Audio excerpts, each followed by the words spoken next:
afternoon, good evening, everybody. However you happen to be watching and or listening to this, I want to welcome you to another episode, I should say, of the Gaming Circle podcast.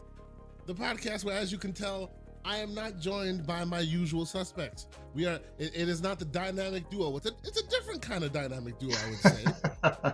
Because the Everborn Saga, of course, right now is probably kissing babies and handing out comic books at New York Comic-Con.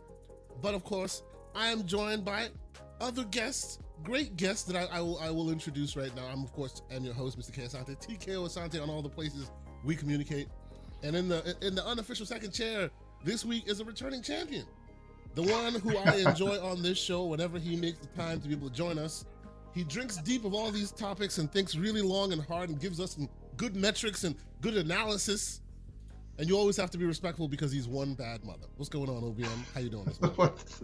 I am good, man. Well, hey, thanks for the invite. And it's first want to wish Mr. Everborn the best of luck out there. Everything looks really great, and obviously we're really excited for him. The fact that he is not here today, I think, means that I have the responsibility of dreaming up at least a tinfoil hat theory somewhere along the show. Somebody's got to do it. You are in that position, so it has to happen. It is what it is. I appreciate you. Thank you for taking your responsibility so seriously. This is what I'm talking about. Hey, I wouldn't be here otherwise, right? Yeah. And in the guest chair, a gentleman who I've had the pleasure of podcasting with at least once recently, and I've heard his takes around the gaming environment pretty frequently as of late. Very, very introspective dude. Seems to have a lot of knowledge behind his takes because, we'll get into that. Good morning. I love coffee. Good morning, sir. How you doing this morning? I'm good. Enjoying this Saturday morning. You guys can hear me, right? Everything's good? Absolutely. Okay. Yeah, sound good.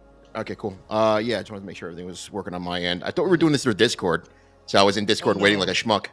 Apologies, man. Apologies. Yeah. I was sitting there. I was like, wait a second. Am I like, is this not working for me? Thanks for having me. Yeah, again, just to kind of reiterate, shout out to Everborn. I hope he's doing great things at Comic-Con in NYC, my stomping ground where I was born and bred. So I definitely wanted to go this year, but I couldn't because I got 3 kids, and that's a whole other conversation. I know how you feel, itself. sir. I know how you feel. Yep. So, but thanks for having me. I'm looking forward to discussing video games with you all today. And you know what? Before we get this thing started properly, and by the way, thanks to all the people who are here already, I see our numbers growing. Before we get this thing started properly, and by the way, I hear that my volume is a little low. So microphone check 1, 2. I always try not to blast y'all ear holes. So please let me know if my microphone is correcting. I'm tweaking my gain in here. I love coffee, sir. For those who may not know what your contributions are around here, they may not know what brings you to these conversations, why don't you give the people a little bit of a elevator pitch on yourself, if you will, what you can and cannot, obviously what you cannot say, but please, just let people know. Yeah, so I've been working in the video game industry for about, I'd say, 15 years now. I started off at SIE and then worked my way over to Xbox. I'm doing some private stuff now on the side, but I've been in the trenches, so to speak. So kind of walked away from it just because I was, I didn't like the landscape of things and what I was seeing. But I've definitely been in the trenches, so to speak. And as far as what I was doing there, a lot of pipeline development. I had my hand in that, as well as just access to assets and just doing the IT song and dance for video game production. I'd like to give my take on it, what I can kind of bring to the table for you all, kind of an inside look at things, and I hope I can help in that regard. That is excellent. I appreciate you being here, sir. Thank you so much. This is awesome to have someone exactly what we're always looking for, somebody who can give us some of the inside information there. So I appreciate you being here. And of course, OBM, sir, no one needs to even ask what you're about, man. We've had you on this air one too many shenanigans, times, man. He just shows up, he opens the door, he gets a drink, he's fine. But yes, thanks to all of the fine folks that are already in the chat, people already filing in. I appreciate y'all being here. Hit the like button if you haven't done so. Let people know we're getting started. As you guys know, and I'll say it one more time, salute to the Everborn Saga. If you happen to be in the New York State area, how about you go visit him at New York Comic Con. You know where that is. It's the big thing going on this weekend, and he is out there doing his thing, and we appreciate it. He actually sent me all my stuff. Like I put it on Twitter, like photos and what do you call it, a shirt and the books and everything else. His Kickstarter campaign, the flow for the Kickstarter was on point. The minute it was done, all the stuff was already in the mail to people. So shout out to him for being real good with the work. Appreciate that. But let us get this thing started as we always do. I'll start with you, OBM, sir. What games have been keeping you busy this week? Well, so I already been through a couple of the bigger experiences that I've been playing the last few months. So I beat the Cyberpunk since I've been here, and I moved on to the Wukong. Got through that. You heard me kind of crying about that a little bit, but I figured it out finally. Proved that I'm not too old to game still. With those, and since then I've just been nibbling, I guess is the best way I could say it. Just kind of sampling everything on the buffet. I did pick up Metaphor. It's not usually my kind of thing. I'm not an anime dude, so people seem to be talking about how Metaphor is like Metaphor is turning into Elden Ring in that people who don't like Souls like play it and say I like this one. Like, are you? Well, you're not a JRPG person generally. I take it. Is this thing not generally? Well, I'm not a JRPG person with one big asterisk. Yakuza Like a Dragon was one of my favorite games I played in the last 10 years, but that didn't really feel as like they didn't have the anime thing going on. People know what I'm talking about when I say that, right? Like just the look and feel of it. So generally, you don't want to feel like a dirty old man while you're playing your game. I'm trying to be respectful. I'm trying to be nice. I get it, sir. I feel you, man. As a parent, whoa! What kind of podcast? Young daughters. I try to talk around this stuff, man. But yeah, like the whole like.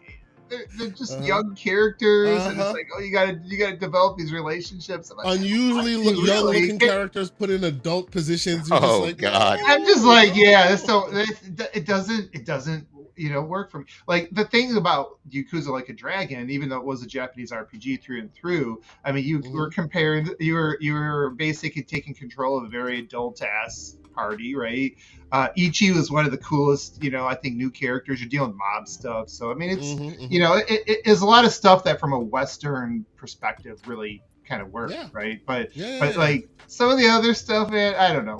Well, I said that, hey, I'm going to eventually get through this, and then if it doesn't work, it doesn't work. That's it. I put in my last $70 towards one of those if it's not going to hit. But I mean, I'm going to give it a full shot. First 5 to 6 hours, it's been all right. But like I said, not my kind of thing. But I will say that some of my favorite games of this last couple generations have been things that were not my thing initially, including you mentioned Elden Ring. Actually, I got into it at Dark Souls 3. It took me my third time finally sticking with it, and finally when it clicked, it was like one of my favorite games of all time.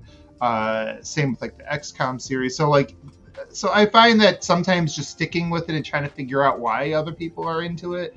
Sometimes you figure it out yourself and it does click. So I'll give that a shot. Other than that, just been I've been dabbling in some of my comfort food, like my Halos and Call of Duties, to test out my new controller. I got that Wolverine that Slow-Mo was talking about. So that's not been okay. This thing right here, that's not been too bad. I think we found a competitor for the Elite series that doesn't break. So I think that's a low bar, because this is my Elite right now. Look at this right here. This is my Elite, like falling apart. This is the Elite. I mean, Elite look at the sides here. See the sides? Look at freaking. Mine doesn't look like that. Yeah.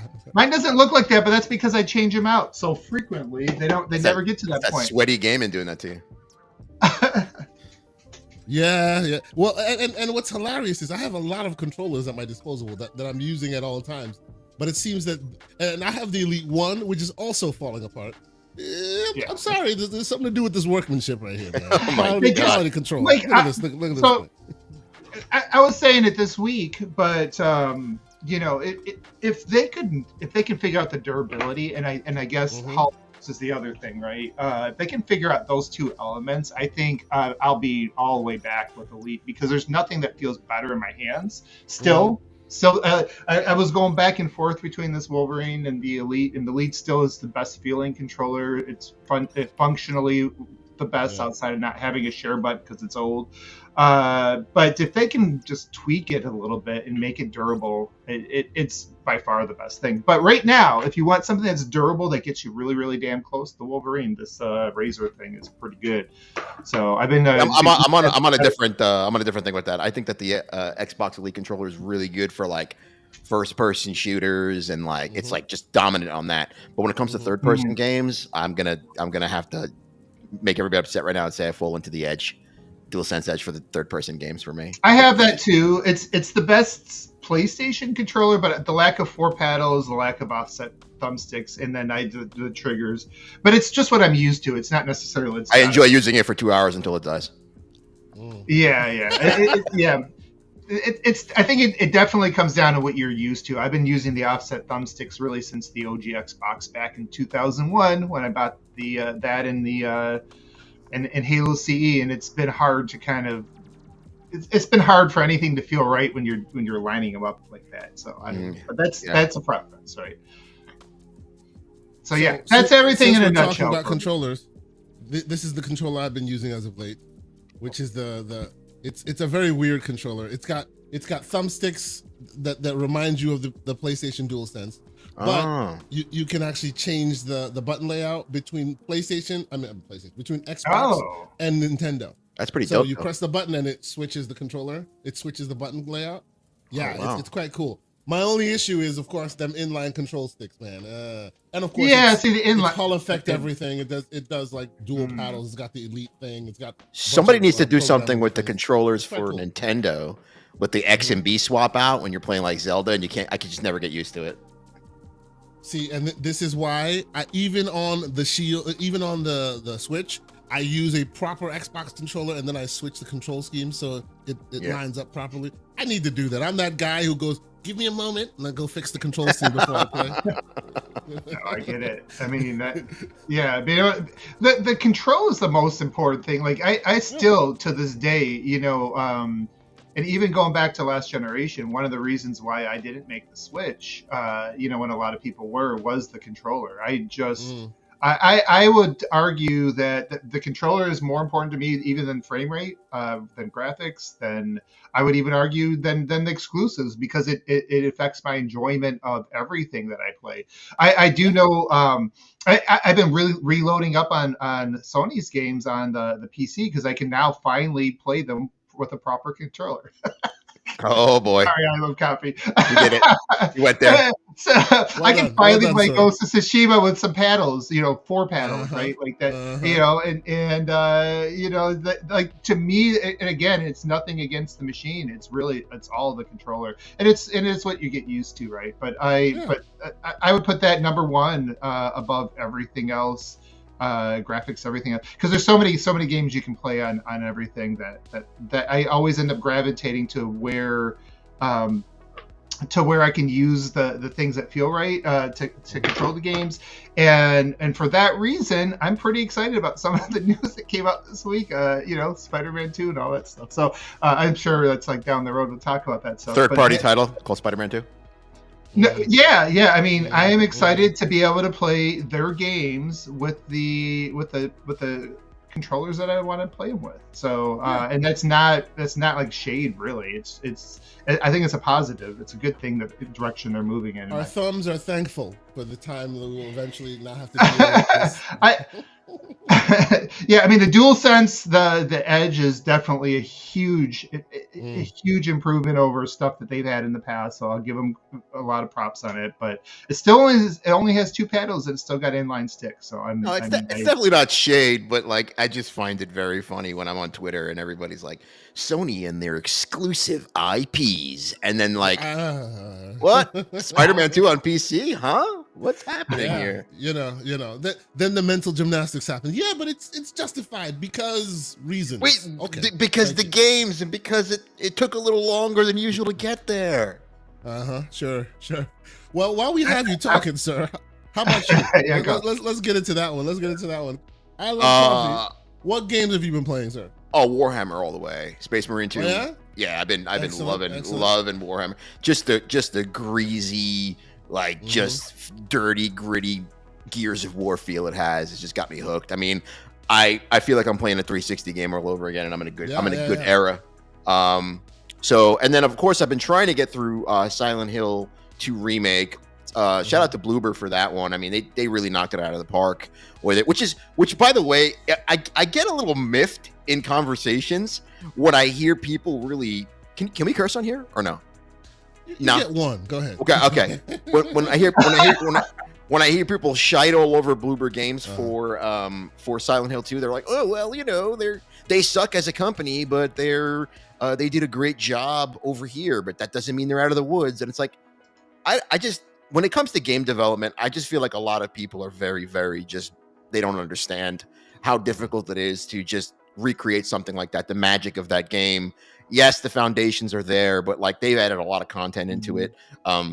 So like shout out to them for doing that and knocking it out of the park. And Cough, Last of Us Part 1 on PC port. Let's talk about that if it's so easy, right? I mean, because Last of Us Part 1 is so good and we know what happened with that. So I want to give them all their flowers for what they did with Silent Hill 2. I'm just having trouble playing it because like I try and play it at nighttime, and with 3 kids, I have my daughter running in with Pyramid Head chasing me around, and I'm like, this is not a good thing to be doing. So, but yeah, that's my 2 games I'm playing right now. Excellent, sir. Yeah, as for me, there hasn't been too much. Well, okay, there's a lot that I'm playing, but of course, as you guys know, I'm the grazer, and as such, I'm always playing multiple different things. I'm trying to finish up Nobody Wants to Die. I don't know if you guys have played that. I'm trying to heard finish about that. Heard good things. It is very good. It is like, it's what you'd want Batman's detective mode to be, the whole game. That's basically what it is. It's the intricate game mechanics of detective work. Okay, and it's quite good. Like you can, and it's very it's a noir.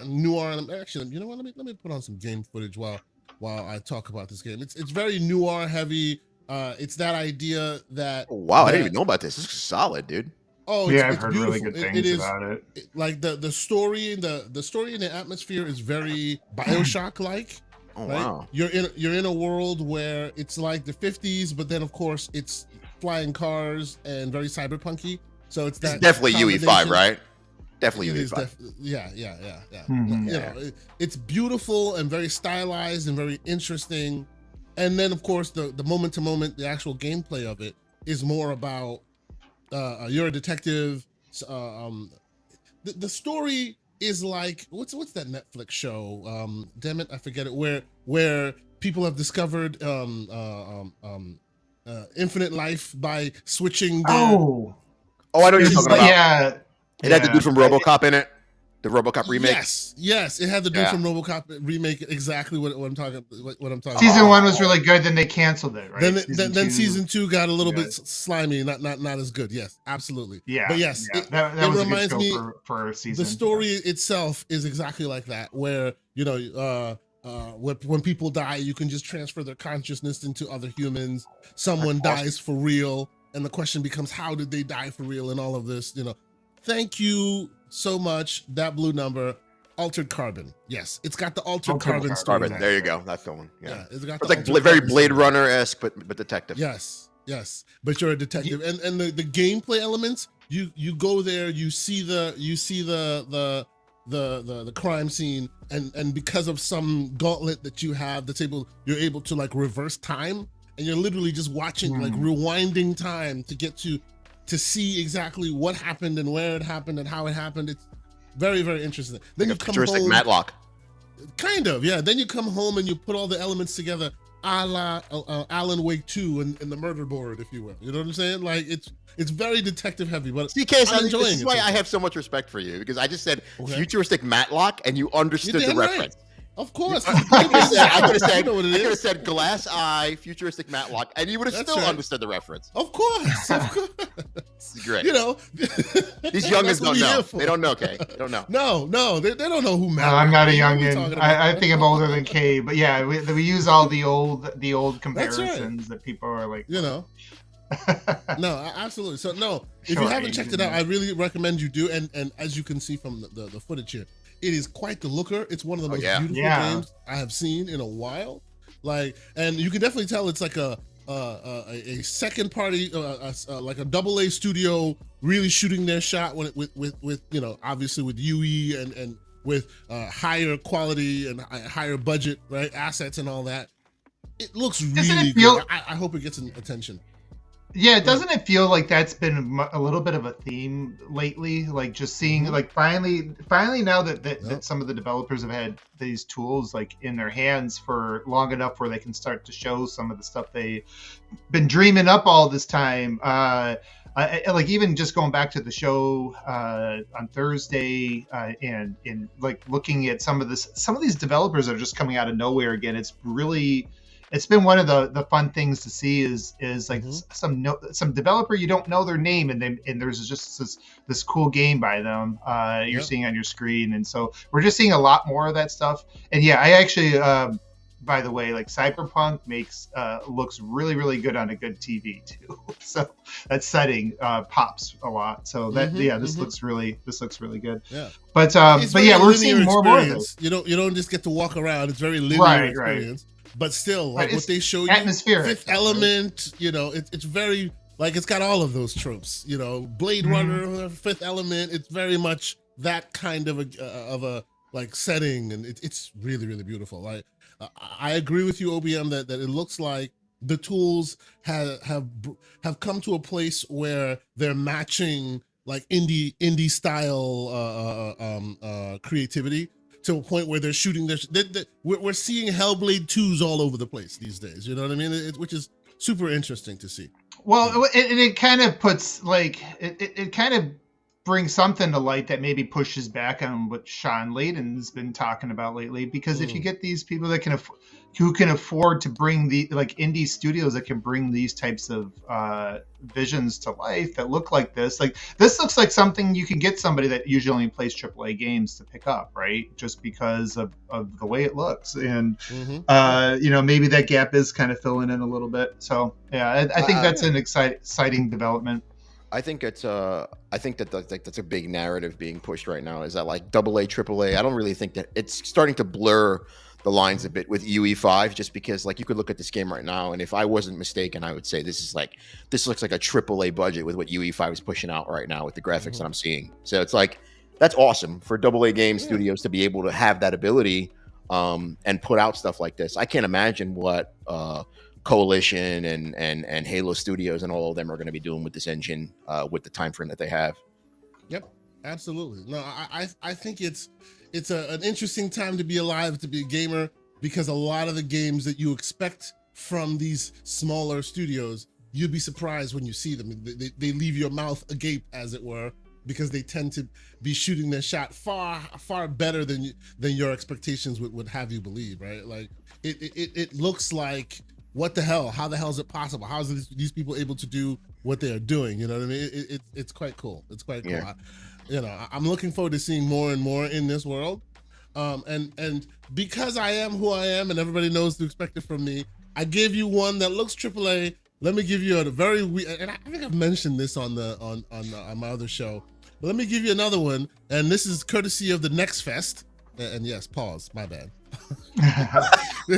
This is courtesy of the Next Fest, and this is I said this before on the other show and it was hilarious, and I gotta show people this game. It is called Karate Survivor. Oh, what? And it is literally Jackie Chan in a vampire survival. That's amazing. And you're walking around kicking the butt of like various bad guys in a grocery store. Right, and as you go along, you get points, and every time you kick a bad guy in the teeth, he drops money. So that's how you collect the money. And you're just running around the grocery store, kicking butt with Jackie Chan, and that is Karate Survivor. There's like analog references all over the place, cassette tapes all over the place. It is very much a graybeard catnip. I'm sorry. That's it is great. Really good. It looks a little bit like got like a Hotline Miami vibe too. Yes, sure. kind of has a old school aesthetic. It is like, it's simple, it's small, it's demo right now. If you haven't had a chance to, if you have one of those handhelds or even a regular PC, you can go check this out. It is hilarious, and I couldn't like this. This tends to happen to me. I have like big games I play, and then little games I play, and I actually finished Kill Knight a couple days ago, which is also really super awesome. And then you end up playing the little game for far too much longer than you would the big game. Yeah, this is eating my life right now. I'm just like, this is hilarious, but quite good. It's very yeah, good. because these type of games are like toilet food, right? Like you can just sit on the toilet all day and just play these. You just kind of, I haven't heard that expression before. Yeah, I wouldn't talk about that's because I made it up. I play it. Where I play it, but yes, it's quite good. Oh, are you kidding me? I am not gonna throw a filter on this one. My wife catches me all the time to switch in the toilet. Are you kidding me? You see, now you're giving credence to the one John Wolf. Shout out to John Wolf. He seems to think that everyone has to do some inappropriate things with their tech devices. See, he'll never buy a piece of tech from you ever again. So definitely not a handheld for sure. Definitely not a handheld, because we don't know where you play that thing. We don't know where your hands. We do know where he plays that thing. So that's right. That's right. This is one for John Wolf. There you go. I heard this podcast is like Planet Fitness. It's supposed to be judgment free. Let's move on. Oh yeah, it's absolutely judgment free. Absolutely judgment free. But anyway, so yes, Karate Survivor. There are a lot of Survivor like genres now, right? And this is one of them. And I expect probably in a year, 2 years, when this thing finishes early access and ends up on like, I don't know, Switch or something, people will be talking so fondly about it. But yes, if you have a chance to, there's a demo right now. It's on Steam and it's called Karate Survivor. It is the goofy, ridiculous game that I have been playing and having a good time with. So you should check it out. Anyways, so John Wolf keeps going. He keeps going with it. Yeah, of course.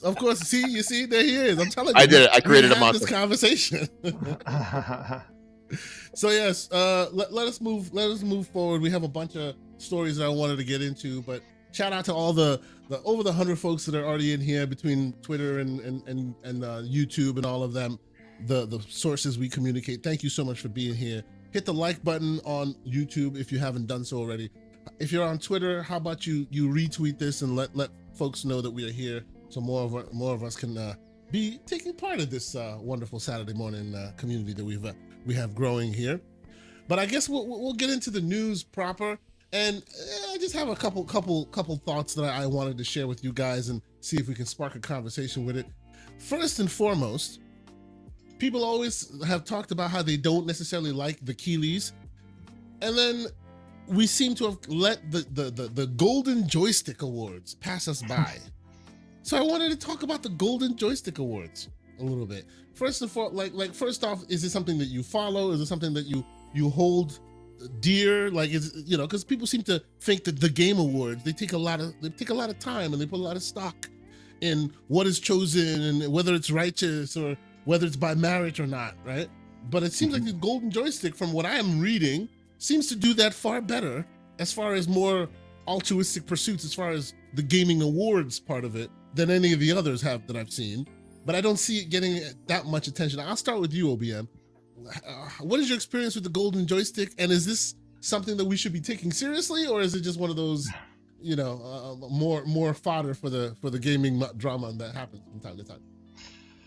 I mean, honestly, I don't pay attention to many of the awards, and I think one of the flaws with all of them is I think first of all, I don't think that the audience really knows what goes into it. Like, I think if you have developers voting on things, like I think the DICE Awards does, I think that gives it a certain edge of credibility. But the challenge with all of them is that there is so many things that come out every year now, right? It is so difficult to because I think the only way you're ever going to standardize it and really give it a lot of credibility, in my opinion, is that that everybody who's on a panel first of all, played everything. That's like number one, and I don't think that's the case. I know Grubbs even kind of talked about that. He's like, well, these are the games nobody ever really got a chance to play. That's why they're not getting voted on, right? Like from this audience, and so that stuff right there, right, kind of throws it out.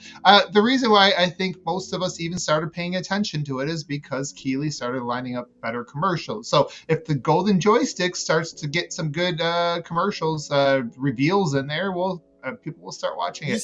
Other than that, that's it. That right there that you just described right there, that is the main, like, that's the crux of all of this. That's the reason why I push back so hard, because we, as the gaming community, tend to want to fight that narrative and say we want the merit-based conversation. It's not. It shouldn't be all about the ads and the commercials. It should be about respecting the developer who made this thing. We shouldn't shoo them off the stage when they're collecting their awards. But to your point right there, the minute you add exclusives, now all of a sudden the boys are at the yard. Like, what's going on?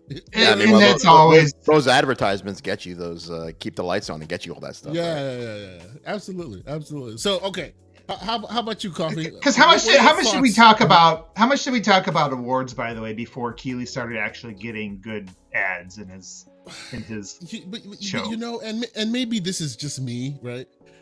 I don't mind the shows on in June, right? When they just have an award, not award, but there's another flaw. Showcase, the fact that like Stalker 2 isn't going to qualify, because even though it's coming out this year during the fall, when people are going to be making buying decisions for the holidays, it doesn't release early enough to be in the voting, because they got to run the show at a time when, you know, right before Christmas, right? They got to throw all their advertisements out at that period of time, which makes sense, again, from a business standpoint, from a marketing standpoint, but from a altruistic, this is like the show, and these are the results that we should all value stuff. That you know, I feel like people just got to stop pretending, if they are still pretending, and just be like, this is really just E3 part. You know, it's E3 light, right? And that's why we're here. And yes, you'll celebrate some things, but also realize there's probably going to be some really, really cool. Really, there's going to be some projects that we're going to miss, and there's going to be some, games that probably deserve a lot more conversation that people just didn't either have time to play or just wasn't, big enough. So as long as we admit that, then it's fine. Then we can just watch the Keighleys and don't really sweat too much about what gets nominated this year and what doesn't. But I'm sorry. Go ahead. I cut off. No, you're absolutely right. I appreciate your opinions on it. How about you? I love coffee. What are your thoughts when it comes to these award shows in general? How do you think of, as a person who's been on the other side of it, is that award show? Do developers take it appropriately seriously? Is it just more dog and pony show? Pardon the pun. No, I'm gonna say so. Here's the thing, right? Let's be honest and frank here. Jeff Keighley's awards, video game awards, wouldn't be what they are. Like, nobody would really watch them or care if he didn't have exclusives being shown there, or just like trailers for exclusives. That's the reason why he put those in there. Originally, he tried the concept of bringing Samuel L. Jackson and Vin Diesel on to announce stuff, and that failed miserably. Nobody gave a damn because Hollywood. The Golden Joystick Awards, it's a good ceremony just in the fact that it's more of a like people's gaming award, so to speak. So it's voted by the people, unlike Keighley's event, which is they have one award where people's award, and it's just like, it's usually just a thing that he puts up and it's just BS at the end of the day. And just to clear it up, like right now, if you were to go to the Games Radar website, right, you can literally scroll through here every single category and hit your choice of what you want to vote for. So anybody can go in there and vote for every category. But yes, absolutely. Yeah. Continue, please. And that's the thing too. That's why you see a lot of like Steam type darlings on here as well, because of the PC players and what they're usually very vocal on that and voting on that. So that's why there's that. But as far as the awards are concerned, I mean, from a developer standpoint, there is a notion within that, like, this isn't like where E3 sat once, where it's like, this is important. We need to get this ready for E3 to show off for E3. Now it's like, we need to get this ready to show this off for this award ceremony because we're being paid to do so, and it's going to be in our benefit because we have all these kind of contracts in place and whatever. So you kind of got to hit those deadlines for that reason. That's kind of the biggest, if I'm going to be honest, that's the biggest thing that I would see on my end was from a deadline perspective. What we would really run into is like shareholders that would be like, hey, we need to show this off for this event. So we need to hit those deadlines to show this off. We need to have a demo ready, whether it be alpha build, beta, whatever. We need to show something. So then it would be a crunch time to kind of get something together to make sense to show that would be actual quote unquote gameplay and not something running on a PC rig claiming this being on console. So you need to show something off to that regard, kind of like what we saw with like Halo 3 and other titles and like the documentaries that were put out with Bungie and how they had to crunch hardcore to get this out there to show to the public.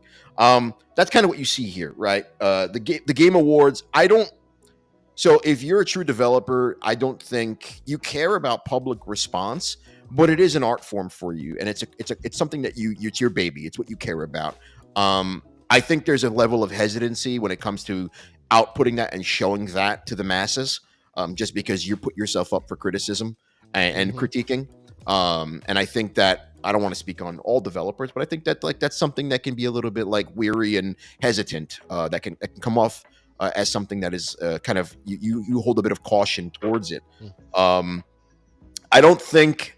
think Jeff Keighley's award show is a very just glorified like, hey, this is for announcements and I want just as many people to watch as possible. I don't necessarily think that if you say, hey, I won best video game award at Jeff Keighley's award thing, that means that you can take that to the bank. I think that it's not how the Oscars are deemed in Hollywood. So no, absolutely not. It, right? Absolutely not. I think he wants it to be that, but I think that his bias towards PlayStation is hindering him from being that. I think that if he had a very, very open look and view to all of gaming and not make it blatantly obvious that when Kojima comes on stage he's giving him a back massage, there would be a different level of there'd be a different level of respect there. But I think the narrative right now is driven a lot more towards Keighley's event being targeted towards like, hey, this is PlayStation, oh my god, and then it's going to be on Xbox too.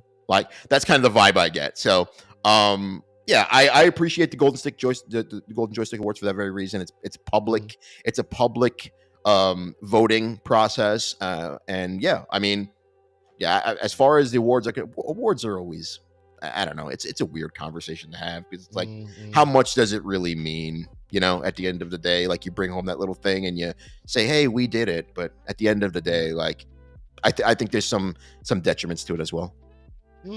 I don't disagree. We on this show and on this channel, we've talked about it pretty frequently. There's always just been that issue of putting the award ceremony part on the backdrop of what it is in effect a 2-hour commercial, right? Which, let's be clear, I agree with all of you guys. Like, let's be clear, that's what we're there for. We're there for the 2-hour commercial, right? I'm there for but it's always kind of rubbed me a little bit the wrong way. In that we say we're there for the 2 hours. Yes, Paul. Sorry. Yes. You're full of them today, Kay. I'm full of them today. Pause on you, sir. Pause on you. Double pause. Anyway. I negated your initial pause. Yes, that's right. We say that all the time, but I think that some of us want that idealistic award show where it's about the developer and we want to give them their flowers and we want to hear what they have to say and yada yada yada yada. But realistically, those awards that spend time doing that, we don't watch, right? We only watch the ones that are there with the exclusives, right? So, I tend to kind of teeter on both sides of the house. I want an award ceremony for gaming where the nominees and the winners actually like love that they've won and they've taken it seriously, and it's like amazing that they've been recognized in this way. But of course, we don't live in that world, right? We live in the real world where they talk about it, they talk a big game about it, but then it's just like, oh, you won, congratulations, now shoe off because we have It's also important to understand that these awards ceremonies are strictly 80% of what the outcome is of that is for shareholder reasons. Like shareholders want the box art to show like Game of the Year winner for 2024, and it's like, yes, this is going to sell the game even more. That's what at the end of that's why they pushed so hard to get this stuff out there for deadline reasons, to hopefully either make an announcement or win an award for Game of the Year. But the actual tangible what you earn from it as a studio, I think it's more about like making money and less about like the people at the studio that break their butts trying to make the game actually caring. Well, I think everybody likes to be recognized in some way, and even if the thing is uneven, I'm sure there's going to be people that are happy to be recognized. But again, I think it goes back to some of our conversations in the past on like the review system, and is that antiquated, and when you have like really a handful of outlets that are responsible for most of the Metacritic, and I think the positive about the industry right now does make some of these old the old ways of doing things in movies and TV kind of not work. And it's just that the industry is just getting so wide now. It's there's just so many choices, and unlike TV and movies, you're not going to be able to consume the entire experience in either 2 hours or 10 hours or whatever. These are things that sometimes a handful of these are going to take up potentially hundreds of hours of people's time. And so how do you ever get to a point where you can standardize the way these things are looked at? And I don't think you really can.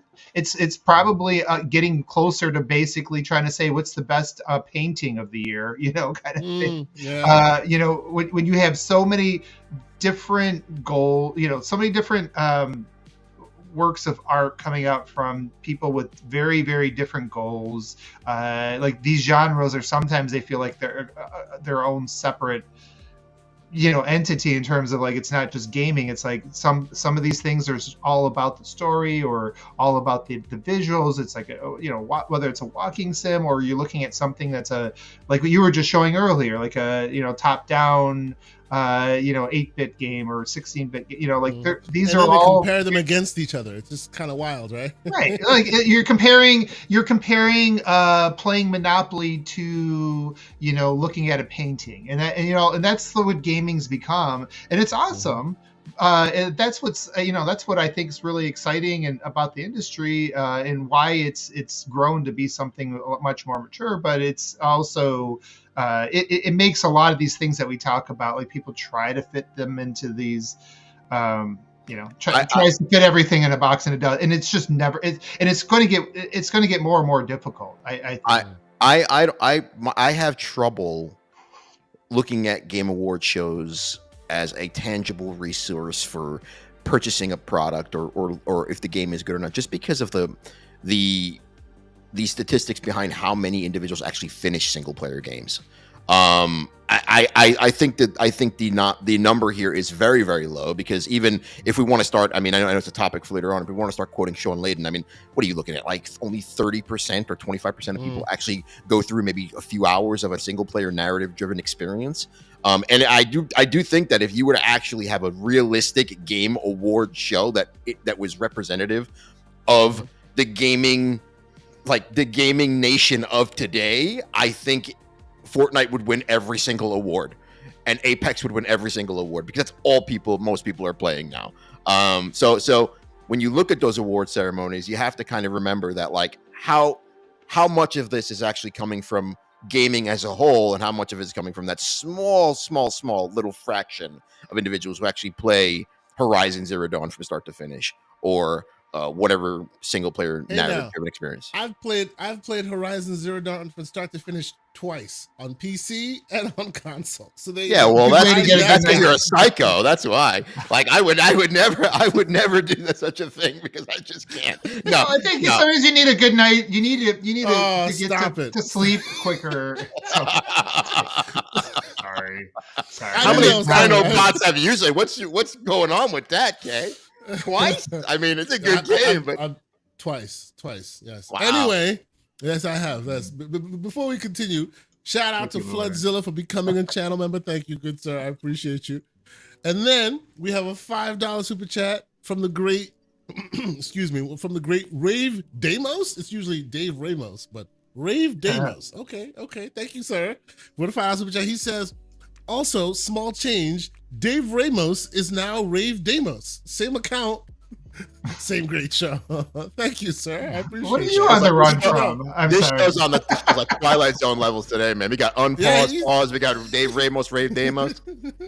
Crazy. I was like, wait, what's Dave on the run from? That's what I want to know. And Luffy in here. We want to talk about that in the DM, sir. We'll keep that on the low. And BT Maverick 707 with a $2 super chat. He's asking, are we going to see a Gaming Circle site Game of the Year show? And he of course adds in, it could be called the Graybeards Gaming Award. Absolutely, that's a great idea. we could be like, so for those who understand the reference of Matlock, we have the gaming show. Absolutely. Murder, She Wrote. Let's get with it. That's right. Reference points are something that all the kiddos would not understand. Golden Girls RPG for the win. Let's do it. Look, I'm saying that in a I remember when I quoted a Gilligan's Island thing at work, and none of the people I worked with knew what the fuck understood what the heck that was. Knew what I was saying, and it's like Gilligan's Island. I realized how old I was. But look, I know we're saying that in a funny way, but I do agree with you, OBM, to that point, which is that gaming has become an endpoint for all manner of artistic expression, right? So there should be an award show for only horror games. Right? An award show for children's I would games. actually be more interested. I would actually be more interested in that. Yeah. Rather than combining them all in one award show, there should be one for adults. There should be one for kids, for subgenres, because they're all very well represented within the gaming sphere now. It should not be just because who compares, I don't know, who compares Inside Out 2 to Schindler's List? Like, who does that? Yeah, you're talking about like what you see with like horror genre and like horror award shows for movies and horror cons and all that kind of stuff. Yeah, absolutely. Yeah. I mean, genre. Yeah, you're right. Like, how can you sit there and say like, Metaphor Fantasio should be compared to Metaphor? Or, like how do you do that? How do you even make you can't rationalize it? Yes. Yeah. So I know we spent too long on this. Big enough. No, I appreciate it. It's good. Go ahead. But I would say I would apply what you just said there, Kay. I mean, I would almost apply that to some level with even Metacritic, right? Or any sort of review thing where it would be nice if you could just filter down to the 10 people that you knew played a lot of racing games. What did they think about this year's first? Rather than just like, okay, I like people who dabble in it and they're just trying to pull a number out of the sky. What do they think based off of their like this impression? Is this something, like I would really, I think that would make it a lot more interesting, any of that stuff. And I think the only way you could do that is if you really widen the pool somehow. I don't know. So, but anyway, that's the issue that you run into with IGN, where you have a lot of these individuals who see a rating or a score that's a 7 on one game, and then another game is getting a 6. And people are like, how is this game getting a 6 and this game's getting a 7? They're nowhere near one another. And that's that conflict that you get where it's subjective, because you have one reviewer playing a game that is of this genre, that for this genre is a 7. And then you have another game that could be, let's say, a racing game that's getting a 7. But then you have that kind of that discussion or that argument in between where it's like, how do you say that Forza Horizon 5 is a 7, and then you say that this game that's an RPG is a 7. Forza Horizon 5 is so much better. It's like you can't even compare. They're two completely different genres. So you run into that discourse and it becomes confusing. So yeah, absolutely. I don't think that it should be definitely categorized better. Yeah, I agree. And before we move on, I would say in my world, I want Keeley to drop the award part. Just make it the Winter Game Award. Make the Game Awards the Winter E3. It's fine. Because I feel like while we're there for the pomp and circumstance, and while we're there for the award, the announcements, even in a small way, pointing or harping on the award side of the house kind of insults those who kind of take that stuff seriously, or who'd want to take that stuff seriously. Okay, we already need know E3 back. It's not right. Okay, we need E3 back. Yeah, we need proper E3 back. Yes, we do. Yes, we do because I agree. E3 was super important because it put developers on a pedestal. It made them actually have to work now instead of just putting something together in Final Cut and saying this is what we're going to use for our show. Like it put PlayStation, Xbox, Nintendo. It gave a competitive atmosphere to all three. It made those companies have to invest into E3 and show off all their goods and get that excitement going for their products. Now it's just like it's so easy to just wait for a YouTube video to start and just watch it. And like it's not, you don't get that energy. The energy's not there. It's gone completely. But you know what? The problem, unfortunately, much like first parties going third party, once that money is saved, once that tube of toothpaste is out of the can, good luck putting it back in. You know? Yeah, of course, yeah. You know? Sony's not going to go. They just lost all that money with Concord and Bungie. They're not going to go and say, I want to invest into an award show that's going to cost us millions of dollars. Absolutely not. It's not going to happen. That's right. I will say, and I've said this multiple times, and we'll move on to the next story. People say that the world has changed in that way, and I agree. But man, oh man, Gamescom, Microsoft spent coin, bro. Oh my God, the amount of money they put on display. They just don't do that in the normal, in the E3 huge stage, bringing a car on the stage way. They're spending it in other ways because it's still being spent. It absolutely is still being spent. So interesting. Well, that's also indicative of that's Germany, right? Like that's true. Like the country itself is aware of what the people want. So I'm sure there's a lot of investment from even that angle, and they understand how big it is. Like there's a need or a want there. I think over in the United States, it's like, E3, like maybe us graybeards are pitching for E3 still, but there's others who are just like, they don't really care. They just like, nope. Yep, drink their Mountain Dew and eat their pizza while they're watching something on YouTube. Absolutely. But okay, let us move on. I saw this piece of news, and we don't have to spend too much time on it, but since we do have graybeards here, I'm confident y'all remember, and I want to use this as an opportunity to talk about what they could possibly be working on in the future. And who am I talking about? I am talking about Double Fine and the fact that it marks 15 years that they released Brutal Legend. I will start with you, Coffee. Did you play Brutal Legend? And like, how old are we right now? This was 15 years ago? I feel real old right now. Old. Yeah. I remember Brutal Legend. I never completed the game, but I did enjoy it. Okay. Obviously, Jack Black's character, and it was. Did you at least get to the RTS stage? No, I did not. There's an RTS stage, but okay. Yeah. Spoiler alert for a 15-year-old game. Yeah, as far as Double Fine is concerned, I mean, they're kind of in a category of like in the industry what we call a closed door stage. Is what that means essentially. Okay. Like you're just not ready to discuss what they are working on. They are working on things, of course. Tim Schafer is definitely he's super talented. The team over there. We haven't seen or heard from them in like ages at this point, so it's becoming very interesting. Yeah. Also, you got to keep in mind too, like, with Xbox as a whole, there's a lot of org changes, a lot of shifts happening. So like you can also run into the factor of like, yes, they're working on something, but they're also taking that talent and cross-developing with other things that are being created on Microsoft's end. Because what you have now is instead of you have a lot of talented individuals there, a lot of talented individuals at Coalition Studios, Playground Games, and then you have these titles being made and you have a lot of cross-development with pipeline being put in play. So I'm not saying they're not working on something, but I'm just saying that like when you have a lot of talent at a studio, that gets noticed when you're doing a lot of cross development and like you start pulling that talent to different sectors and using it for that very reason. So what are they working on? I mean, I'm sure there's something, but I can tell you right now, Psychonauts 2 and Psychonauts is one of the most underrated platformers to date. I highly encourage you to go out and play that because it is a fantastic game. Yeah. I don't disagree. How about you, OBM? Did you play and or finish Brutal Legend? And what are your thoughts on where we are with Double Fine? Like they used to be that indie studio that had two, three games in the tank at any given time. They've been quiet for a long time. I mean, look at Jack Black's face. He doesn't even have the Jesus beard when this came out. Like, that dude looks like he's that looks like it came out 30 years ago. No, you're looking at Jack Black there.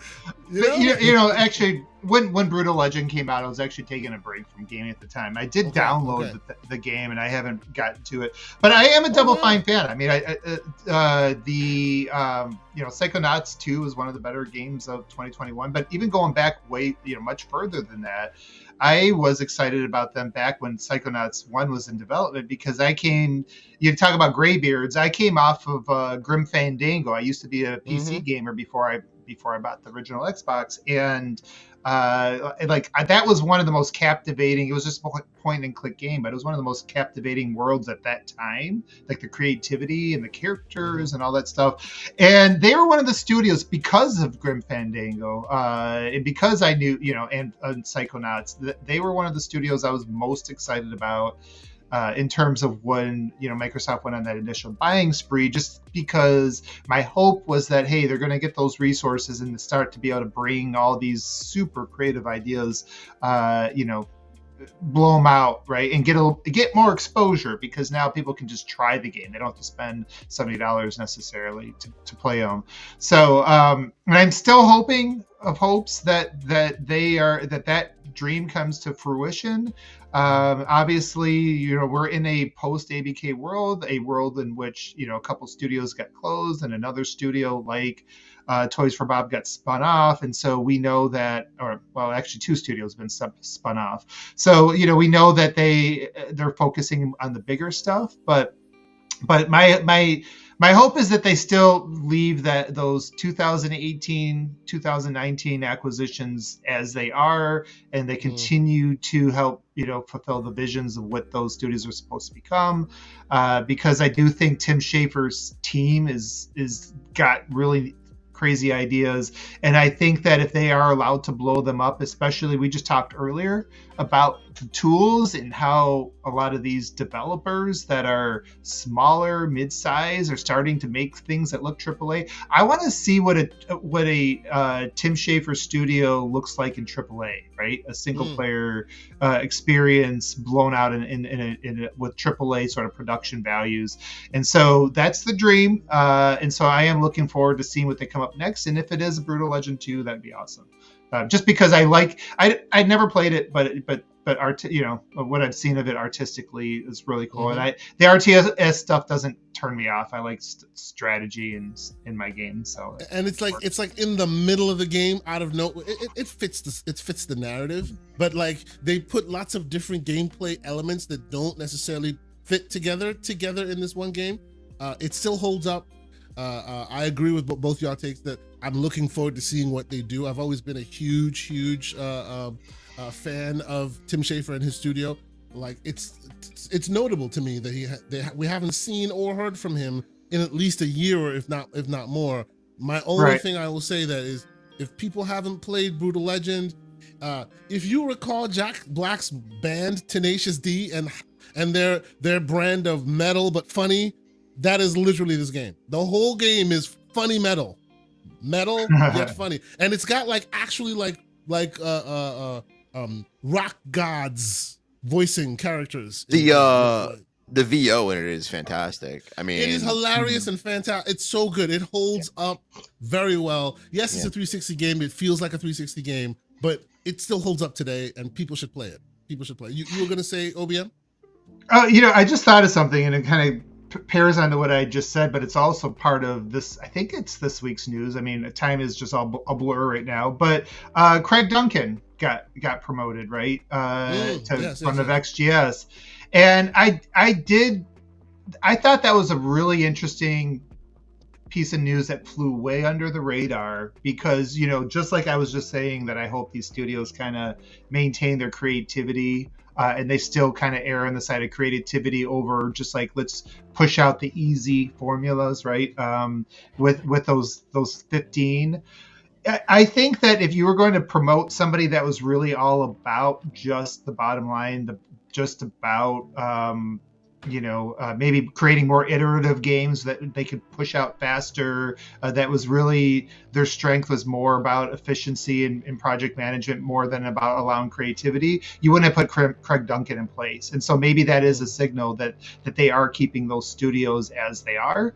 So that would be awesome, because I don't think you put somebody like that in place if you're so focused now is like, okay, we got to start pushing out games faster, right? Because I think a Rod Ferguson probably would have been somebody you would have tried to promote if you wanted somebody who's more of a closer. That's who you would put in those positions. If you want somebody who's going to cultivate creativity, risk taking, and hey, if it takes a little longer, that's okay.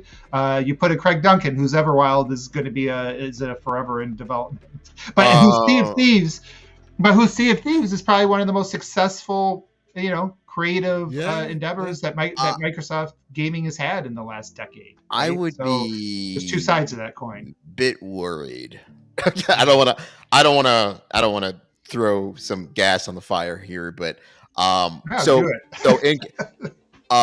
play devil's advocate. So, in comparison to Alan Hartman, Craig Duncan is an individual who does not believe in sequels. What that means is essentially, when it comes to keeping studios in play for the long haul, is something that I think that he definitely is looking at gaming as like, hey, Sea of Thieves type level of like consistent, game that people want to just dump money into. And again, I don't want to use the word, but again, like just a game to which is full of microtransactions, full of just buying, and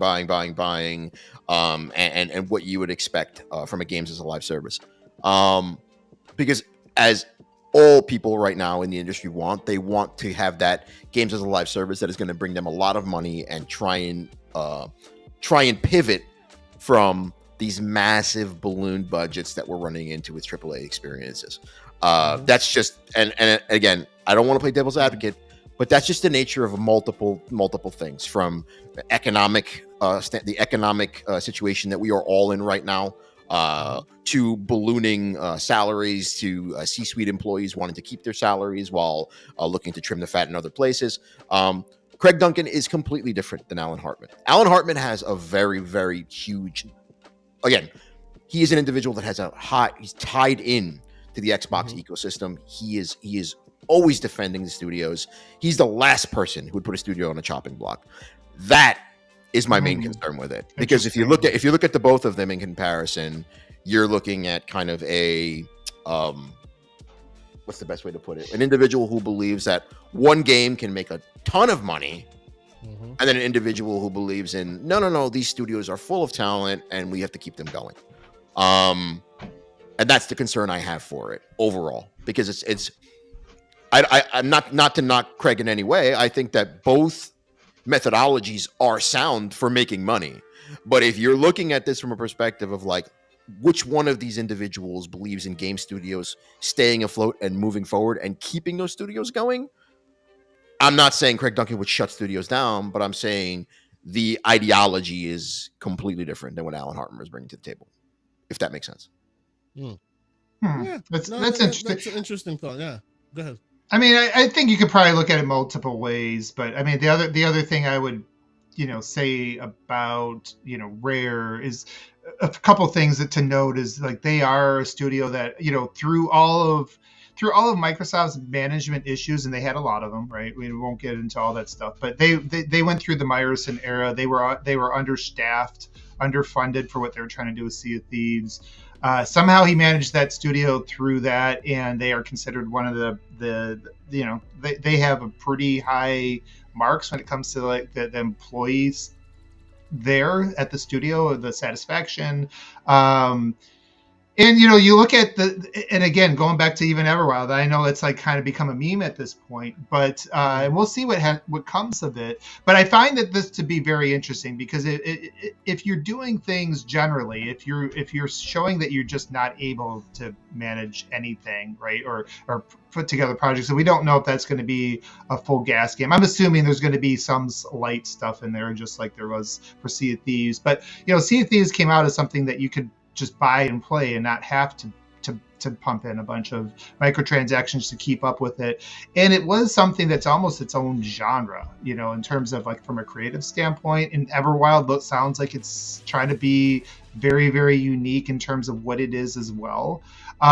So again, like usually when you're promoting somebody into those positions to oversee that stuff, they're generally not the the last line of defense for the studio staying afloat, that's probably going to come above that, right? That's going to come to whatever standards are sent down from the top of the house for what, like how Microsoft is defining their success and keeping them around, which is another thing that we really don't have insight into. But I think that if you are putting somebody like him in those places, it's more of a show to your studios that, you know, you are giving them some space to take some creative risks. I think. I mean, I'm making assumptions here, you know, but it's just because if you think about like a corporate structure, a lot of times people are put in positions not because they're super, super good at this or that. It's more about does their vision align with the people above them? Well, it's telling you more about what Phil and everybody down the road, Phil and Booty think than anything else. Yeah, I'm not trying to play devil's advocate, and I can look at the silver lining of this as well. So let's do that. Like, I know, because people are like doom and gloom. Nobody ever wants to hear that, and it's not what I'm trying to pitch right now. The people love to hear that. That's when we get the most people tuning in. But the reality is this. So if I look at both things, Craig Duncan is very good at keeping his eye on the prize with a set experience, right? Which is a good thing, because if you look at Everwilds, you know that game is going to be very, very. It's going to be like his baby, and it's going to be well taken care and groomed into a game to which can be on the level of Sea of Thieves, which is something you want when you're trying to build something that is going to be for the long haul, which all these companies want right now. They don't want something that they're going to just dump budget into, they're going to sell it, and then it'll be on bargain bin within 6 months. They want something that's going to be for the long haul. So when you look at that, that's something to which he knows and it can bring to the table when it comes to those Everwild, Sea of Thieves, and other projects down the pipeline. I think it also depends on you as an individual, what you want from Xbox Game Studios. Do you want these studios, all these studios, to keep churning out different types of experiences? Or do you want Xbox to have that one major experience that they put together that'll be for the long haul, like a Sea of Thieves and like an Everwilds and like what Rare and himself are really good at outputting on? I don't think there's really a right answer to that. I think there's different type of gamers. There's ones that enjoy those experiences and want to be a part of that. And then there's ones that are like, no, I want these studios to keep churning out these kind of little mini experiences. See, honestly, I think there's room for both, right? Because like we've described right now, right? There are gray beards in the room who have a certain requirement and how gaming used to be. And then there's the new gamer who doesn't care about owning stuff, who doesn't care about consoles and controllers, who just wants to play, which takes up a large part of the demographic. That's right, which does, and that is true, and that's the reason why, while this transition is happening towards them, I hope that we still have a voice in it, so that it doesn't all head in that direction immediately. Eventually, when my carpal tunnel stops me from being able to hold the controller, there probably won't be controllers to hold, right? But that's not happening yet. So I'm hoping that they continue that fight and that they both can live. You know what I mean? Because yes, it's true, the kids are the future, but we're still spending money today. Well, and to your point, Kay, I think that, you know, they at this point in time with where things are at, they still need both, right? Because if we know that when it comes to games as a service or forever games, that generally people pick a few of those and that have become their favorites, and that's it, right? There's not a lot, and we've seen this over and over recently. There's not a lot of room to come in here, and there's not a lot of oxygen to breathe if you're going to play in that space. And something like a Game Pass only makes sense if people if there's still a market of people that want variety games. That's right. Yeah, and it's not that, and I've come a long ways in terms of like what I think Game Pass is going to be, and this might be a topic later, in terms of like where Microsoft sees it long term. I think they continue to see it just as a part of the portfolio, just as a segment, not as the thing that's going to change the entire world. But even for that to exist, even if it's going to be 15% of their business for perpetuity, that means that they're going to have to keep cultivating these variety games, the creative stuff. And if they rely just on partners to do it, that puts them in a kind of a dangerous spot, right? So you got to kind of lead by example a little bit. So yeah, I think that both could still be true. Like you do need somebody that can manage that ongoing stuff. Because Sea of Thieves constantly churns out content pretty well these days. So I think that I Love Coffee makes a great point, because that is an area that some of the other studios have struggled, including 343, and even Coalition didn't really nail the engagement of their thing long term. But I see the flip side of that too, where it is still managing creativity, and you're probably not going to be able to have 30 gas games all be successful. It's just not going to work, and it's definitely not going to keep Game Pass alive. So ladies and gentlemen, thank you once again for being here. I see over 160 people in here between the various channels that we're broadcasting from. We appreciate you being here. Hit the like button if you haven't done so. We do this every Saturday morning. Myself and my co-host, who's not here today, he's at New York Comic-Con, but we have great guests that are filling in for us as they do. We appreciate it. King Webb, I see you, sir. We will talk about that momentarily. He's asking if we're going to talk about Google's reprieve on the game on the App Store. We'll get to that one. Don't worry, we'll get to that one. But before we do, let's talk a bit about the Xbox Fall Partner Showcase. And we're not going to go through the whole situation, but I kind of want to. I'm sure you guys watched it as I did. And I kind of want to get your top level thoughts on what was shown, the diversity in content, the type of content they showed, the whole show as a whole, and maybe your grade on it. I'll start with you, OBM. I know you watched it. Lots of different types of games shown off. What was your favorite game they showed, and what's your score overall? I'm never really great at scores because it's all relative, right? I mean, my initial, if I just were throwing something out there off of my initial impression, it's like an 8. Okay. I mean, I thought it was a really solid show. I thought it was probably one of the better small shows like these when it comes to partner stuff. I thought what they showed with the Alan Wake DLC was awesome. I think I'm the only one I know that actually wants to try their multiplayer game they showed. I think that I love the way Control played, so I'm assuming that, well, I liked the way the Control played, and I think there's potential there. Also, some of these smaller developers, the updated look at Wu Chang's game, that to me was the game of the show. I watched that video a few times just to try to get an idea what the sort of, what is the difference between that and some of the other Souls-like type of games. It looks like it has a little bit of Sekiro in it, a little bit of I don't know, just other types of games in there. So that one, I think both creativity and just the way the gameplay looked pretty solid initially. I'm pretty excited about that one. And then there was a few other things that popped in there that were just unexpected. Like the Bloober Team's game looked, again, visually very interesting. I haven't had a chance to play Silent Hill 2 Remake yet, but hearing that they turned the corner, and they've always seemed to have very like aesthetically, their games look really interesting. But I think in the past, there was always just either some level of jank or gameplay that didn't work. And if they've turned the corner there, I think that is a potential sleeper for next year. And then there's a few other ones that were kind of in the mix, and I'm trying to remember like the names, like Eternal Sands. There was also another one that it looked a lot like, man, I'm trying to remember it looked a lot like the OG Xbox game called Enclave, and I cannot remember the name of it off the top of my head. But the one with it's like sort of a fantasy setting. I think it's a mix of Souls-like and Extraction, which sounds weird, but the gameplay looks super solid.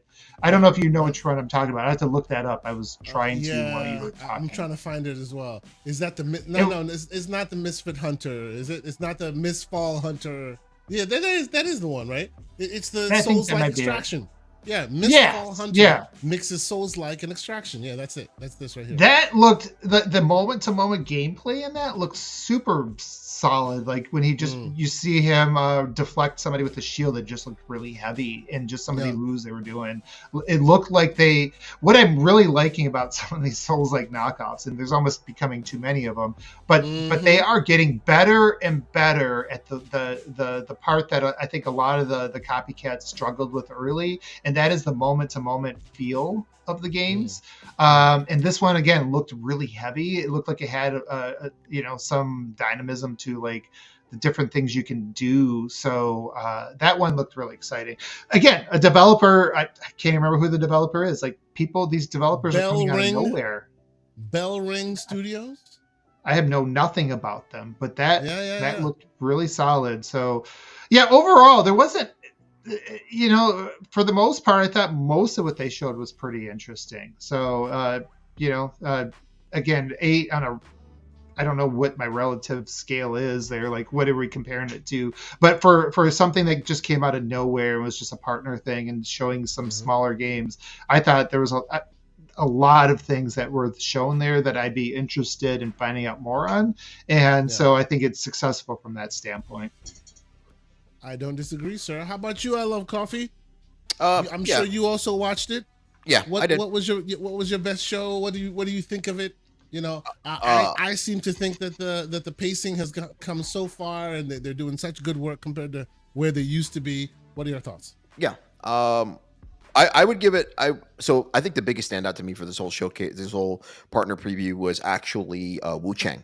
And it says a lot. I don't think a lot of people are seeing this, but it actually says a lot about the response that we received from Xbox's end when it came to Wukong, and why we didn't see that kind of like worry or like them fretting on not getting Wukong day one. Because I think Xbox has known for quite some time now that they have Lindsay, a Chinese studio, putting Wu Chang on Xbox Game Pass.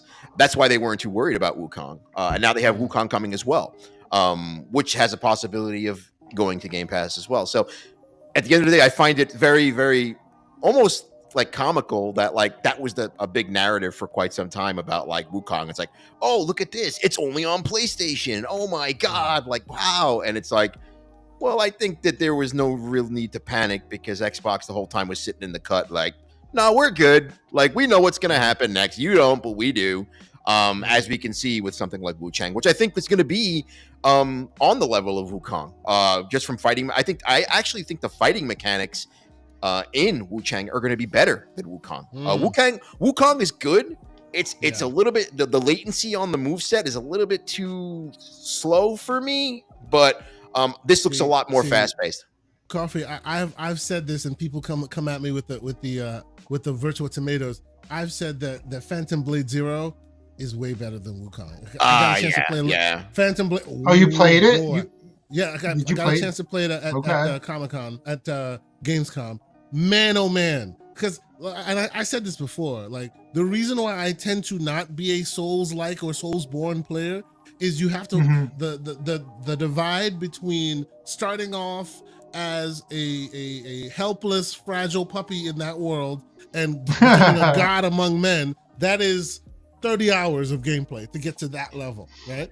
Whereas from what I saw, and maybe it could be a factor of there was a demo of the Phantom Blade, so they kind of threw you in the mix already. You start Phantom Blade as a god among men.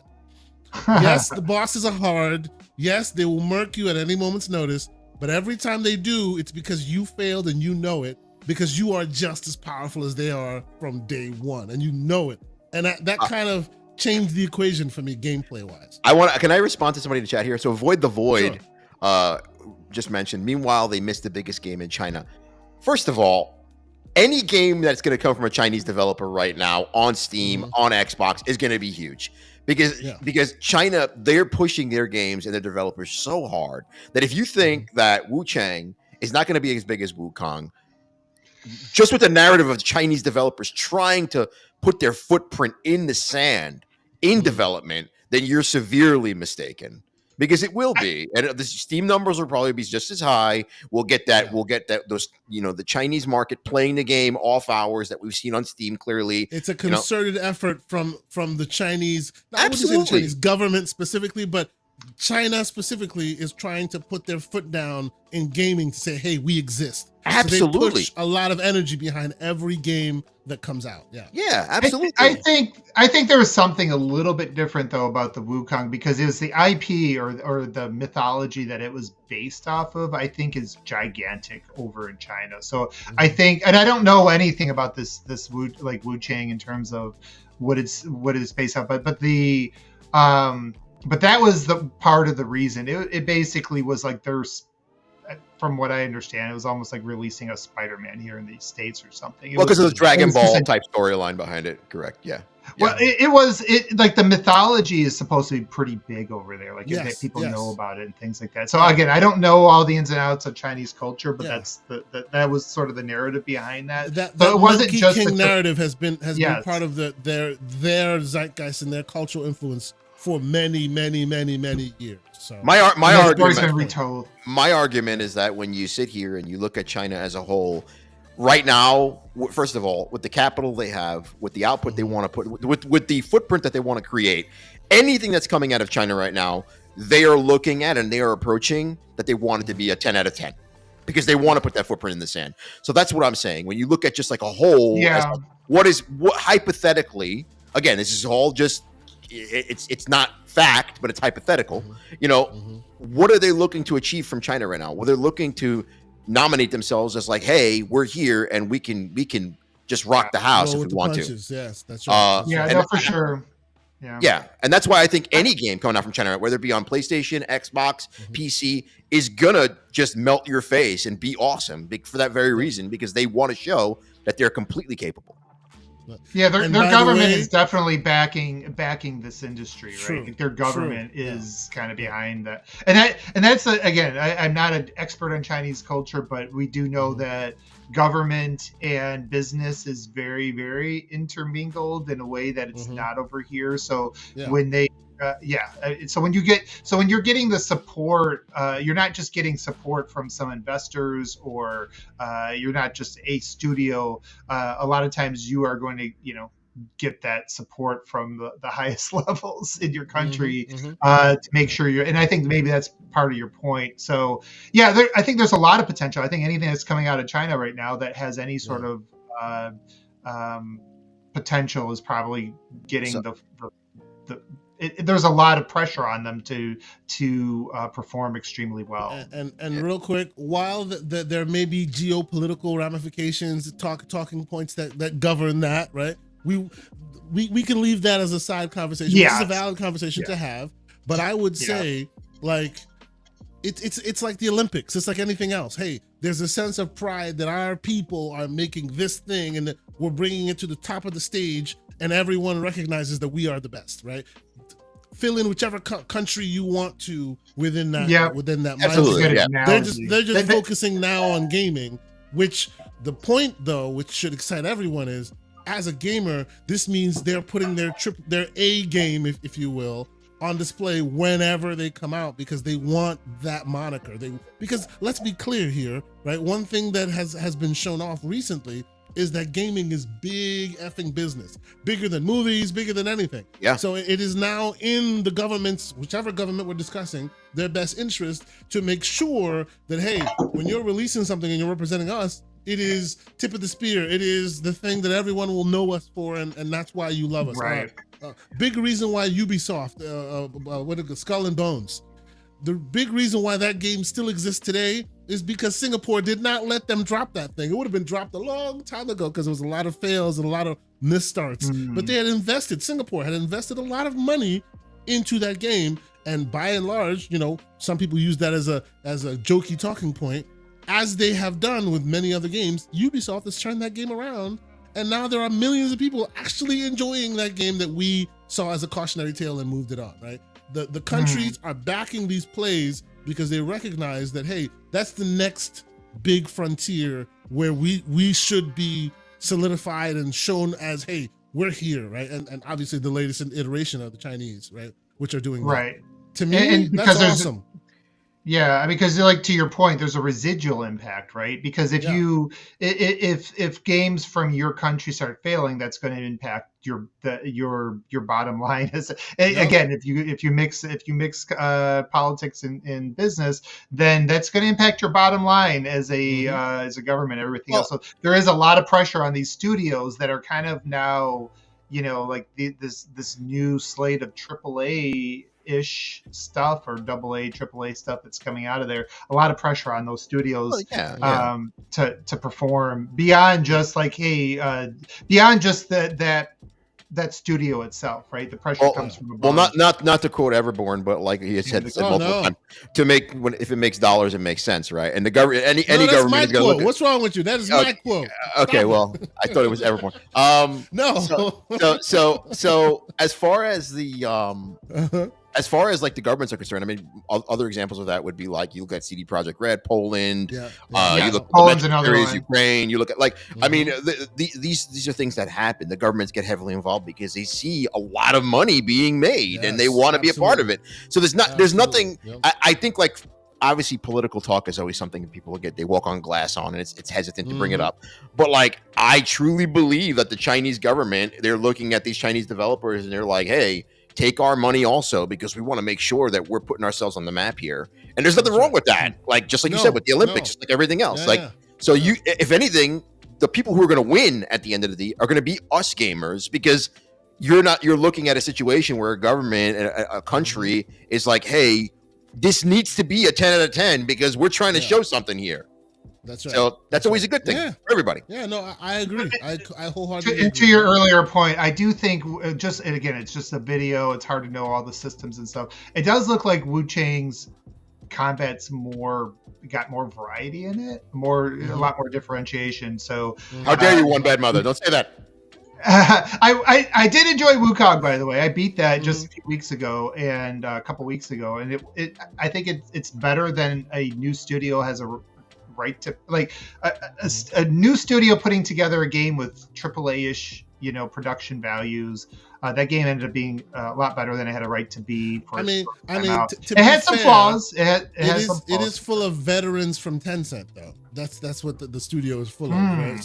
So I didn't know they have been a support studio for Tencent for some years, but they've never created something of their own. So AAA, I mean, So they have a lot of experience within their ranks. They just never put anything out that you would know or I would know until now. But that's an awesome look, right? I wholeheartedly agree with everything you guys are saying, right? Yes, political ramifications aside, this works for all of us because now you're getting awesome games. And shout out, I forget who said so in the chat. Shout out to who said that. They just allowed, they basically greenlit consoles being sold in country not too long ago. So now their eyes are on the They're prize, hungry. which is, exactly, right? So that's great. I think that's awesome. I think that's awesome. But yeah, for me, the show was great. A Mouse PI was awesome. Like I got a chance to see it at Gamescom as well. Mouse PI. Actually, I think I have a shirt. Shout out to Aaron. He got me a shirt for Mouse PI. Like, it is so cool. It's. Was this confirmed coming to Game Pass or no? Yes. Don't think. Yeah, Wu Chang. Game Pass? Yeah. No, Wu Chang. No, Wu Chang. Yeah, Mouse PI. I don't think it is. Mouse PI is not. Oh, and Mouse PI. I'm sorry. Mouse PI is not. No, I don't think Mouse PI is. But like, so. it is very, very, very much Steamboat Willie. OG Disney Cuphead style, but it's a shooter. Right, and it feels like a crunchy shooter, but at the end of the day, it looks really weird in its animation and making it like a real. Oh, I'm definitely gonna play such an interesting game. It's so cool, like it really is. I'm predicting a low score in gameplay, but it's one of those things that you'll stick with because it just looks so freaking. It just looks cool, right? The whole thing black and white. It very much harkens to that gray beards energy that you keep exuding here. Right? So yeah, I thought this was cool. I got a chance to see it before. Definitely. I think it showed off very well here as well. Did you go ahead? Do you know anybody that went hands on with it? I am curious. Can they make? I think Aaron went hands on with this one. I think maybe we'll talk to him about it. Yeah, but it's an awesome looking game. And I agree by and large with everyone's take that it was a solid show. solid show. I for one have always advocated that every time they show up, they need to show up with something interesting and something great that people talk about, and I think they did rather well with that on this show. Animal Well is another call out from me. That game is magic. That game is it's Nintendo energy. If you're more into movies, it's Pixar. It's that constrained magic that you just can't put your finger on, but wow, it's better than anything else. And I think it's like 33 megabytes to download the whole thing. Like, it's nuts. It gives you nostalgia looking at it, and I could not put my finger on what game it reminded me of or whatever, but it felt like that was like one of those. I was imagining myself, with my NES back in the day. I would have been really excited about looking at everyone should if you remember that old school like Discovery, because this game is full of secrets. I've been playing it on PC. It's full of secrets. It's freaking like I can't put my finger on why it's don't look at trailers. It doesn't do it justice. Don't watch previews for it. Don't even try to get any research on it. Buy this game and play it by yourself or with your kids. Okay, right? It's amazing. Okay, can I get a little spicy here? Do you mind if I get a little spicy? I cannot for the life of me understand how we have such a negative just discourse about Xbox throughout all of social media, throughout everything. And Xbox is the only video game company right now, the only that is literally giving us shows like this. Like we wait for a state of play for 3 years just for Sony to ask us for more money. Like it's just insane to me how like we're seeing these shows, and it reminds me of like Xbox is giving us those like E3 type vibes where they're like, look at all the stuff we're showing you. Look at our showcase we just had. That was just a 9 out of 10. Look at this now. Look at our partner preview. Look, and then like people, it's like Xbox is doing all these things. They're like, hey, look at me.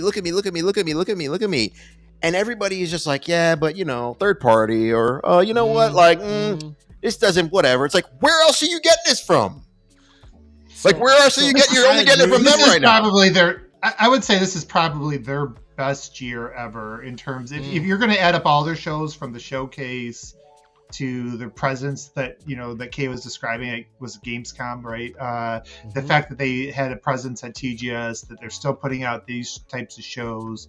And we haven't even hit the gaming awards, which they always seem to have something over there as well. So, yep. Yeah, and even early, I forgot. I mean, when they revealed Indiana Jones, and was it January or February? Like with before the showcase. So, like, yeah, if you add up all their showcases, this has certainly been, I'd say, their best year ever since they. And that's why when people say Xbox tax, everybody gets miffed. But like on social media, there definitely is something happening where there is a projection of just let's be negative on Xbox. Let's take a dump all over what Xbox is doing. And like Xbox right now, whether you're a PlayStation gamer, whether you're an Xbox gamer, whether you're a Nintendo gamer, they're the only ones giving you right now what gamers want to see, which is like they want to be involved in the conversation. They want to see what's happening. They want to see games coming, whether it be third party, whether it be first party. They want to see all these things. And Xbox is the only company giving that to you right now. And then you have like, and again, not to talk about PlayStation too much, but like then you have PlayStation where they're like, no state of plays, no nothing. Then they come out, they give you not to say I'm not going to play it. I'm going to play Ghost of Tsushima 2, Ghost of Yotei, but like they give you one thing and it looks like a PS4 game still, and everybody's like, "Oh my god!" And it's like, why? What is that? I don't get it. Like, it doesn't make any sense to me. It's like you got one game and you got all these things happening at one time, and everybody is just, I don't know, man. It's wild to see it. I'm not a fan of it. I think it's kind of like just messed up as a whole, because I do really believe that Microsoft and Xbox, they want gamers to respect them, and they want them. They're doing their best to show that, and it's inevitably we're going to get to a point where you see a Phil Spencer, you see others go on Kind of Funny and go on these places, and they're like, well, what else do you guys like? What do you guys want us to do? Like, we've been doing all these things. But you know what? To your point, what you're just describing there, I actually think the opposite is happening now. many gamers many Xbox gamers used to complain, hey man, they talk too much. It's always about talking about this, talking about that. They talk too much. Let's stop them from talking so much and let the game speak. If we look right now at first party, what's coming out for the rest of the year, holy crap, Microsoft, like in previous years, that one of those games would have been the game that people talk about. There are like 4 or 5 still scheduled to release all the way into December for Microsoft, but you don't hear them on Kind of Funny anymore. You don't see them on Twitter anymore. They just kind of let the game speak for themselves. And to your point, Coffee, there's a lot of hating on Xbox, obviously, is big business, right? But it looks like right now, what they're deciding to do is, you know what? We're not going to talk so that there's no potential of hate anymore. We'll just let Stalker 2 come out. We'll just let this game come out. We'll just let that game come out. We'll let Indie come out and then see what people have to say. Because more and more when they talk, it sounds like, well, them versus us. But when they sit back and let the media do that narrative for them, then Coffee, you and many of us start seeing, hey man, they're releasing a bunch of stuff and all we hear is negative narratives, right? I think their strategy has been good so far with that, because whenever Phil comes and speaks, then it becomes, there goes Phil again, right? Then the narrative becomes about what he is saying rather than sitting back, right? If you're gonna speak to Bloomberg, right? Speak to Forbes, speak to one of the big guys, but then sit back and let the narrative build. And all you do as Microsoft, as Xbox, is just drop game after game after game after game, and then look around and see what the narrative is. Because now it's not just, hey, look at them, they're doing bad things, or look at them, they're spinning a bad narrative. We can all now see it because all we see are them releasing amazing game after amazing game.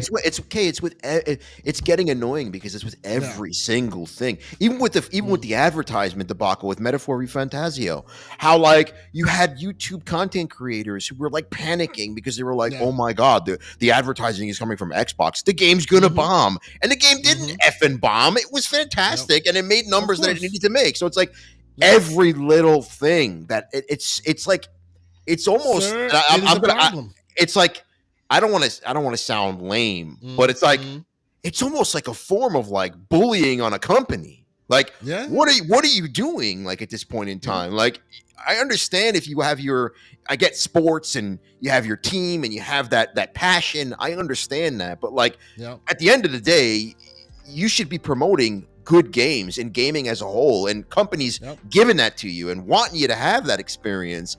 And if you're going to go and sit there and everything that a company puts out, when they're trying to give you everything and more, you're going to sit there and you're going to take a dump on it every single time.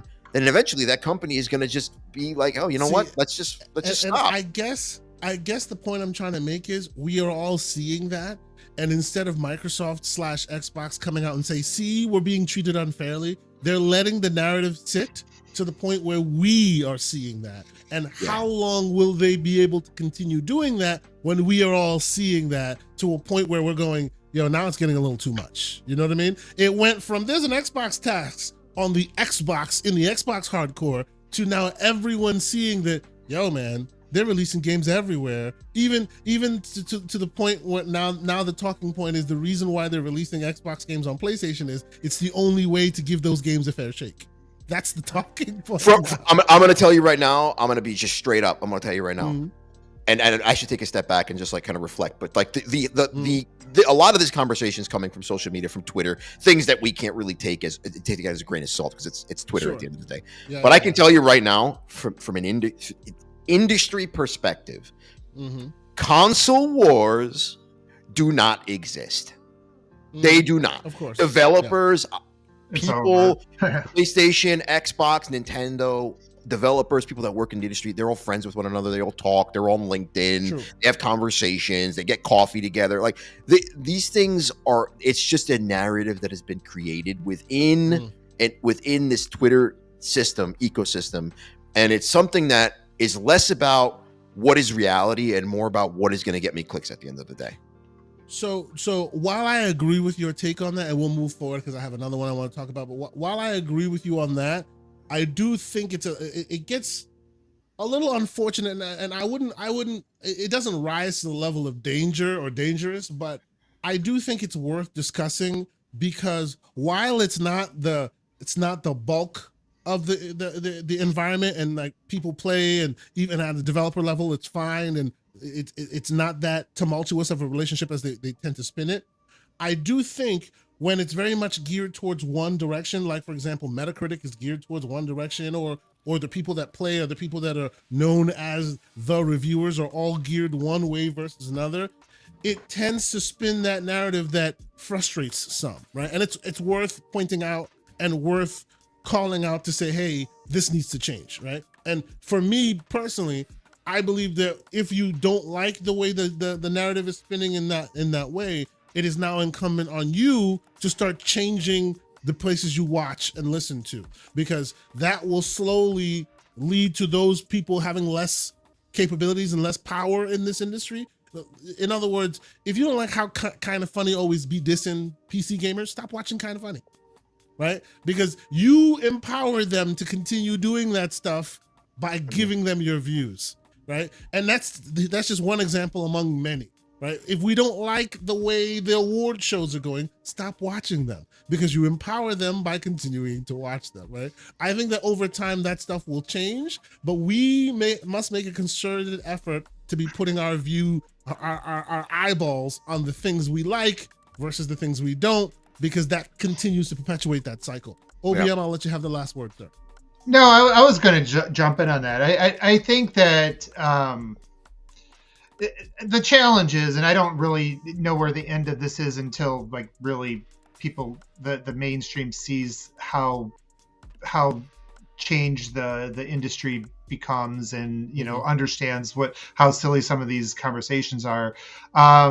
It kind of goes to what you're saying though, like I don't think people really understand how social media works. They don't understand how YouTube algorithms work. How I don't know if you've ever watched the show. Like there was a Netflix thing. It was oh my god, I forget.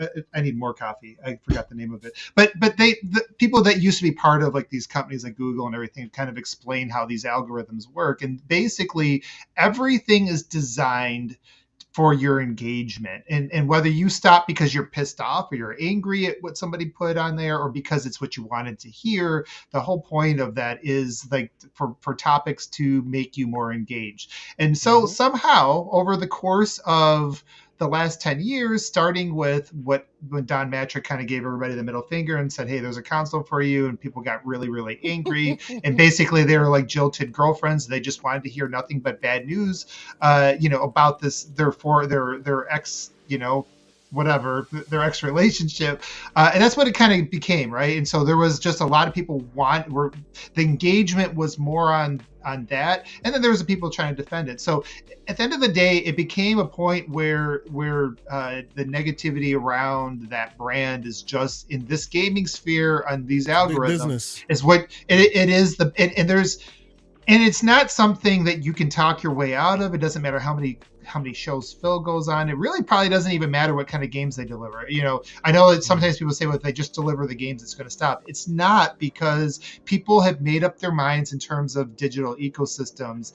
And right now you have 2-to-1 more people really are enthusiasts are on the other platform. And not only that, a lot of them used to be on this platform. So now there's like this added sort of, there's kind of element where people just want to hear negativity about their, like I said, the former about their ex. Platform they used to be on. Their ex. They want to go on Facebook and see something bad happening to their ex, right? It's that kind of equivalent. That's not going to change. And I think that I don't know necessarily what Microsoft's workaround is for that, but that's going to continue to exist, and it's not going to matter.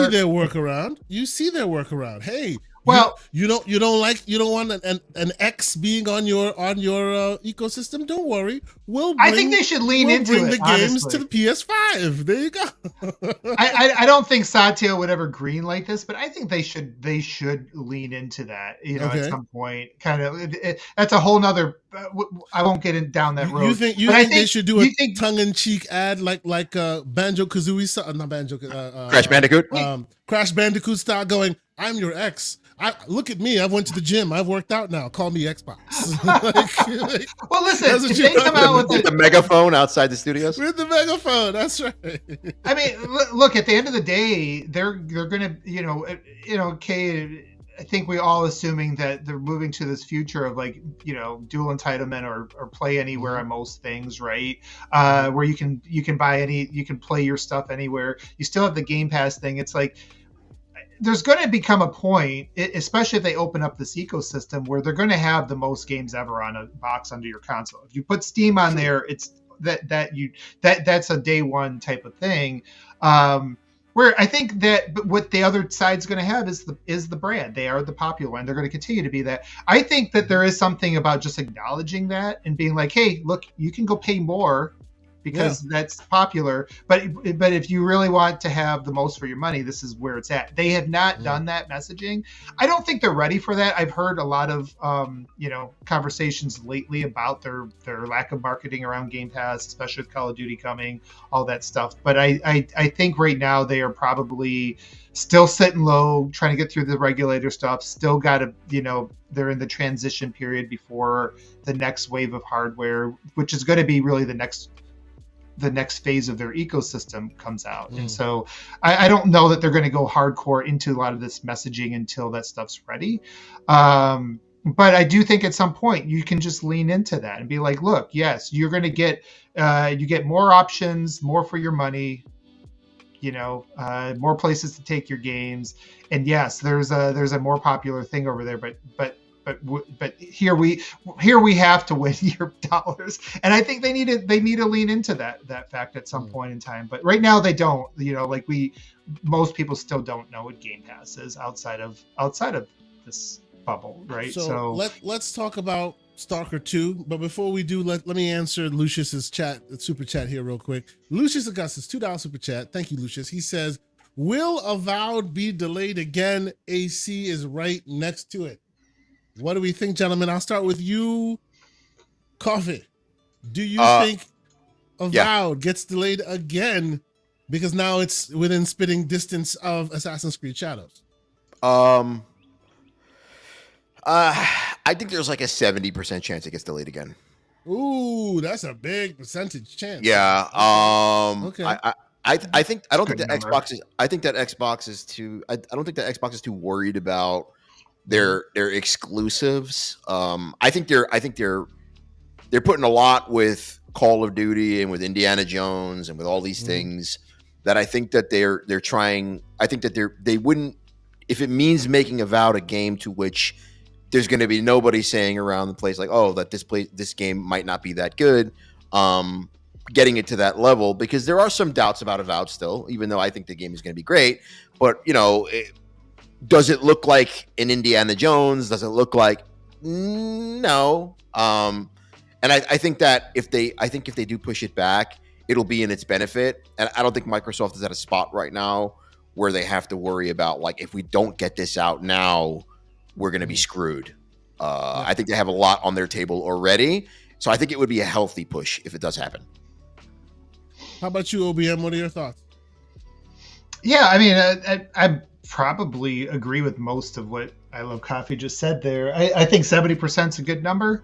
I don't think it was really about the spacing out exclusives as much as it's about spacing out things that are day one on Game Pass. But that is something that would absolutely get drowned out with some of the things that are coming out in February.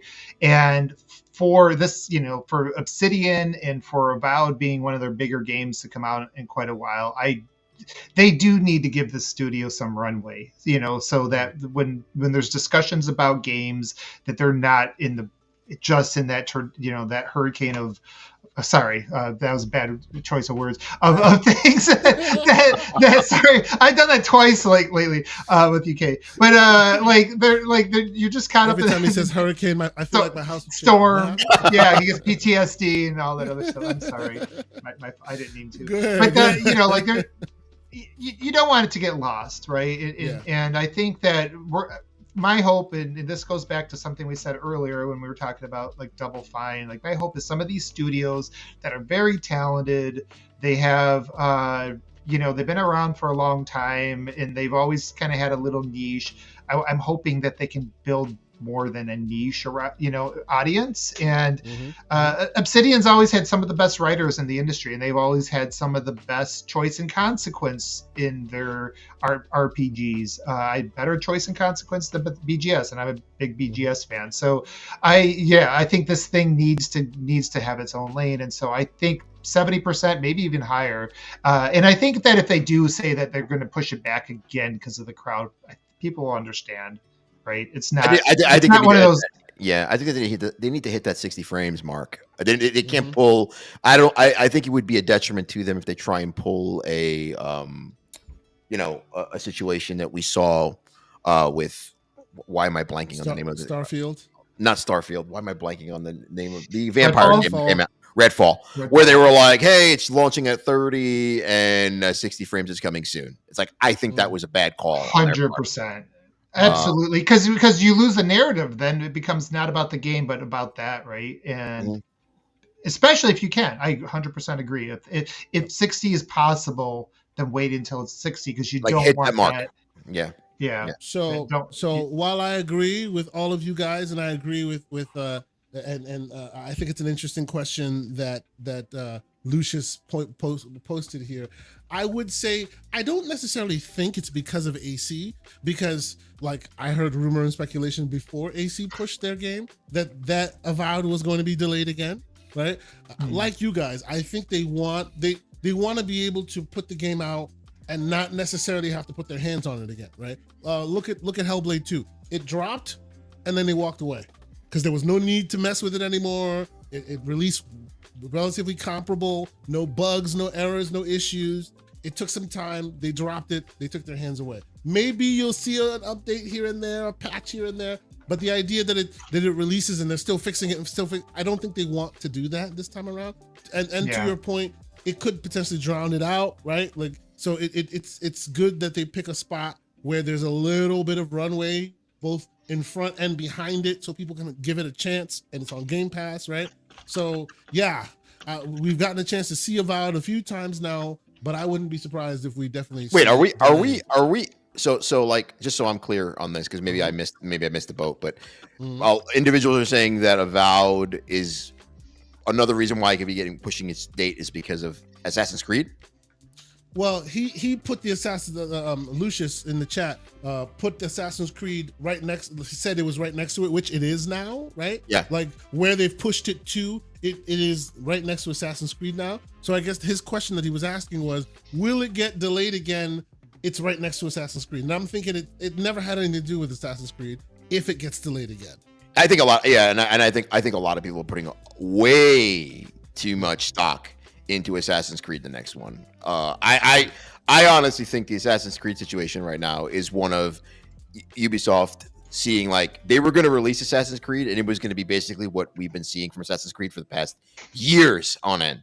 And I think with the situation right now, I think Ubisoft is in just a downward spiral, and like they can't afford to put out a game like that again, because like if they are not acquired by Tencent and if they don't completely liquidate and they don't like, they are lucky they still are where they are right now. Let's put it that way, because if you look at their stock, if you look at everything about them, they are in a free fall right now. Yes, yeah, so they can't afford to put out a game like Assassin's Creed and have it be something that Assassin's Creed have been for the longest time and get away with it again. I think people are just tired. They're like, if you do this, nobody cares.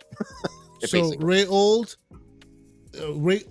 not even old, Oid, Ray Oid. Our speculation is it is a potential. It hasn't been officially said to be that way, right? So far we haven't heard that, but you heard it here first. If it does happen, I wouldn't be surprised. Be surprised, and you shouldn't necessarily be worried, because there's just so many other games that they're potentially greenlighting and getting ready for you this season that it'll fall into a backlog if it does show, right? So we'll see. Speaking I'm actually pulling for it to be delayed again. So, yes, because there's a bunch of games in February that I want to play now. So just push it back. Speaking of that, let's move on to Stalker 2, which I wanted to talk briefly about, because great Jez Corden did an article write up on They may have a Game of the Year contender on their hands. We've already talked about what they mean by Game of the Year contender. Are we talking the Keeleys? Yeah. We won't go there. But Definitely not talking Achilles. yeah, we won't go there. We've already talked about that. But I will say, I brought this up because I found this article reminded me of an interesting narrative that I want to bring to you guys and have you guys tell me what you think about it. Much like Hellblade 2, where I thought that game was amazing. I love the idea that game exists and that they got to shoot their shot the way they wanted to. And I think Paris knows exactly where I'm going with this one. Pause again. My chat. God. What? I said they shoot their shot. I didn't see. No, he says it's not a might. All right. Leave the baby oil out of this conversation here, Coffee. Oh my goodness, I missed all that, man. Damn. Anyway, but yes, he's saying it is not a might game contender. Maybe it is 100%. I know awesome. Paris. You've had a chance to talk to the game devs. Check out his channel. A really awesome conversation he had with the Stalker devs. Too. Yeah, very cool. But I guess the point I'm trying to make is, much like how pre-Hellblade 2 people were like, oh, this is gonna be the game. It's not gonna be the game. It's not a 4-quadrant movie. You know what I mean when I say 4-quadrant? Something that brings everyone to the yard, something that everyone can enjoy. It is not Uncharted. It is not. I'm gonna push back Duty. on this one. You can. It is not Uncharted. It is not Call of Duty. The reason why I say this is I got a chance to try it out at Gamescom, right? It's a small bit of amount of it. If you've played Stalker, this is exactly Stalker. It's just cleaned up Stalker, like an evolution of the Stalker idea, right? And I think the reason why people keep thinking that this is the next big, huge monster title that everybody wants to play is because most people have not played Stalker. It's a very hardcore keyboard mouse shooter that I don't think will translate well to modern audiences on console. Now, that's not to say I don't think the game is good. I think the game will be brilliant. Much like I thought that Hellblade 2 was brilliant. But Hellblade 2 was for a subset of the audience that liked that kind of fare. And I have a feeling people will walk in thinking this is AAA, bring everybody together, that kind of game, when it's meant to be difficult and it's meant to be obtuse, and there are certain systems that 2024 gamers will not necessarily connect with. The people who have a problem with incumbency in Starfield will hate this game. That's my thought. Go ahead, OBM. What do you think? So no, I hear what you're saying, and when I push back, I don't mean that I think this is going to have like an Uncharted-like engagement or be as that big with the mainstream.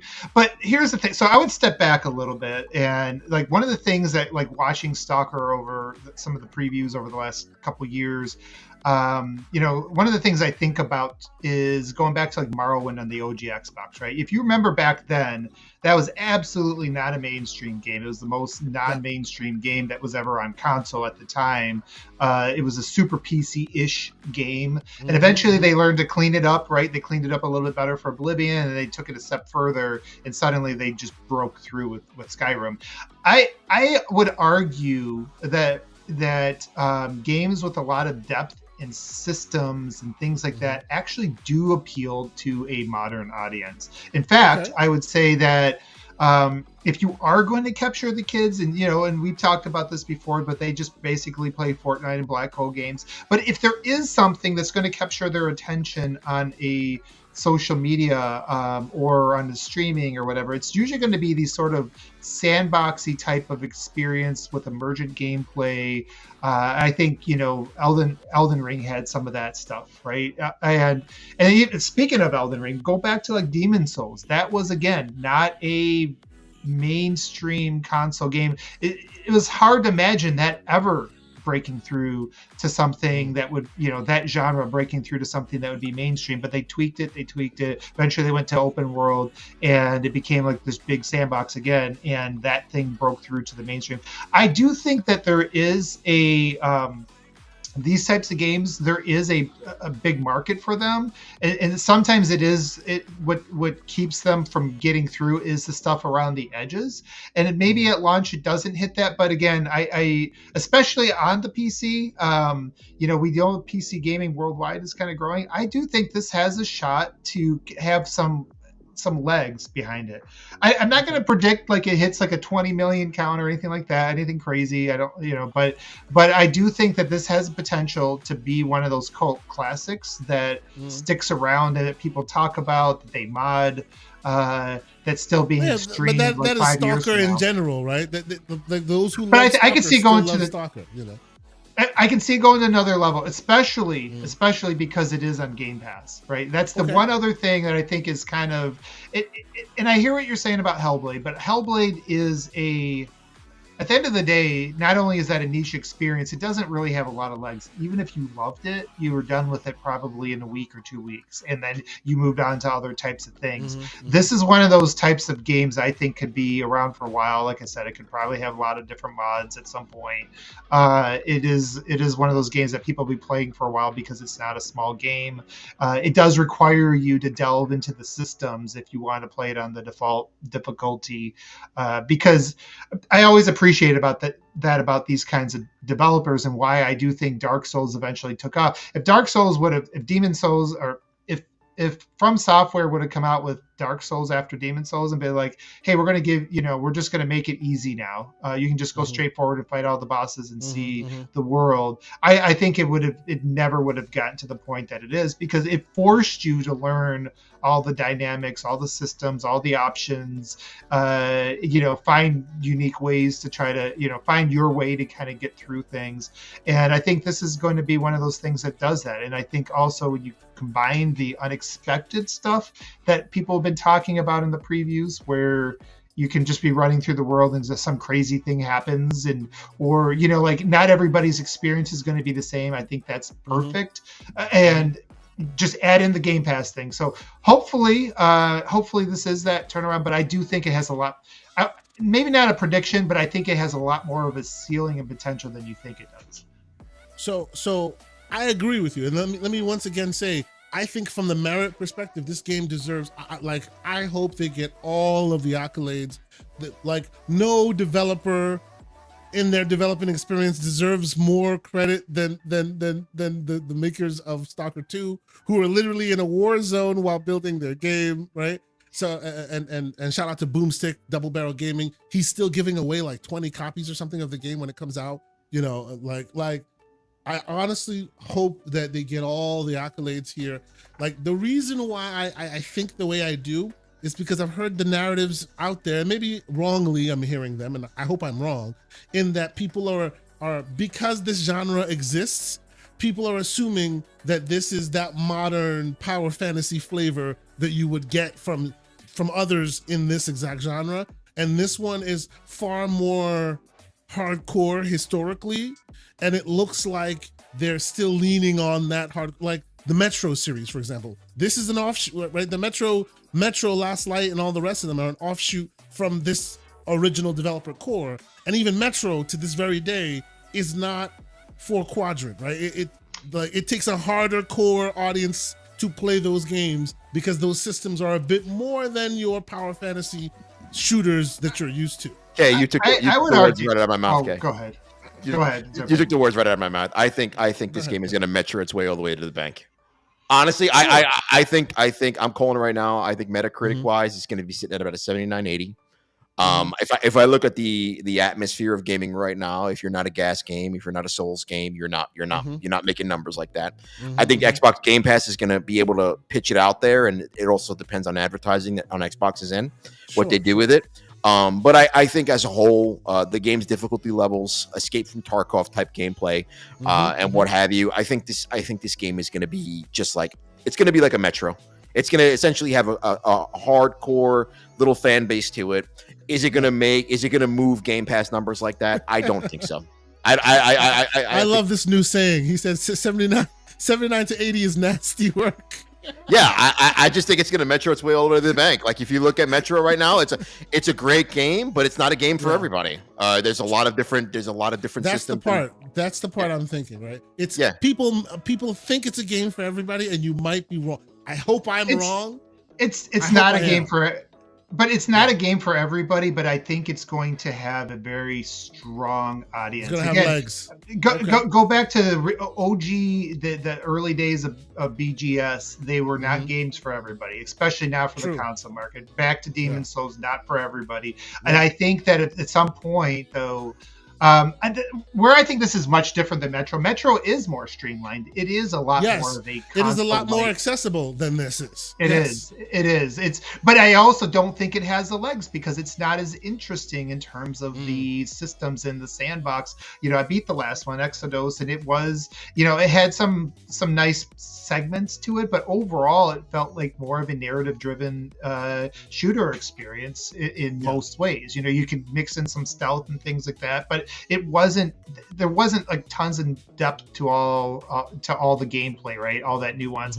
And I do think there is a large, it's when you talk about 4 quadrant, I would agree it's not 4 quadrant, but I do think there's a large group of people that do want these deep, challenging games. And we're seeing that come out more lately too. Let me be clear though. The challenge might actually draw people in. I think what BT Maverick is saying is exactly what I mean here. Stalker 2 is going to move on Steam. 100%. On Steam, it's going to be monstrous. But on the Xbox console, I am not exactly sure, because those gamers are more power fantasy kind of gamers. Like, what you expect from that kind of audience, this may not be for you. Like, I don't know. Like, this is just me expressing my thoughts. Now the conversation might pivot if we were talking about an Escape from Tarkov on Xbox Game Pass with like a battle royale mode attached to it, and like people being able to play a multiplayer type. But this is a single player driven experience where already you have these 4 quadrant type games, these big AAA, quadruple A titles like God of War, Last of Us, all these games on PlayStation that aren't even completed in their entirety. So how much of a chance does Stalker 2 have to catch this is what I'm talking about user base that is going to be on a console? I think Steam is going to be big. I think Metacritic score. I think Metacritic's going to be in 79, 80s range. And I think it's going to be like, again, and I get what you're saying. I get what you're saying that as far as the comparison to Metro. But I mean, you kind of have to compare, because just like Metro, Stalker is putting out some really heavy duty graphics. The environments, the technology behind it looks amazing. But like Metro looked amazing, but it didn't. Did it move a needle greatly? No, it didn't. Exactly. Yeah. So there was a niche. A little bit of insight. I know somebody who works at Amazon, and like recently, I don't know too much about this game or hadn't followed it, but recently, like they put out that that New World or whatever the demo. Yeah, New World. I actually played it a little bit. Yeah. And so he was telling me that, like they put obviously all their marketing behind the PlayStation side of things because they had a much bigger audience, or, bigger install base, all this stuff. But what they ended up finding, they were shocked that despite all the advertising and the much larger audience over there, they actually had more engaged, more Xbox players. And, so I think that, if you're talking about like the whole entire console industry, I would kind of agree that this isn't going to appeal to the person that buys Spider-Man and Call of Duty every year. But again, I think when you talk about Xbox and PC, I think Xbox has a lot more overlap with PC than people think. It was really kind of built on shooters at a time that they were really mostly played on PC, and Western RPGs at a time when Western RPGs were not. They were mostly focused on PC gamers. So I think a lot of that audience that kind of stayed on this console in general do kind of come from that PC lineage, or were influenced by the PC lineage.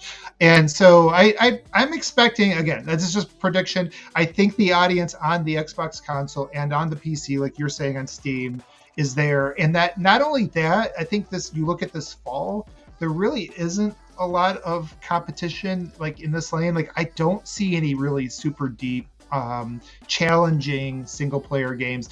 I think people are going to be surprised. I think this thing is probably. We'll come back on this. This could be a misprediction, No, but I I hope would you're say wrong. I hope you're right. the opportunity. I think the opportunity for these developers is, if they are absolutely ready right now, I think this is something that could be the sleeper hit of the year, and that's my prediction right now. So I don't disagree. I do hope like that they get all the accolades, because from what I've played, it is awesome. Initially, it looked a little framey, and then I played it at Gamescom, and it's like rock solid. You know, it was on a dev kit, but it was rock solid 60. I'm excited to see it. You know, like, hey, it'll be up my alley. Can I Yes, ask you sir. something quick before we move to the next topic? Just a quick question. Yeah.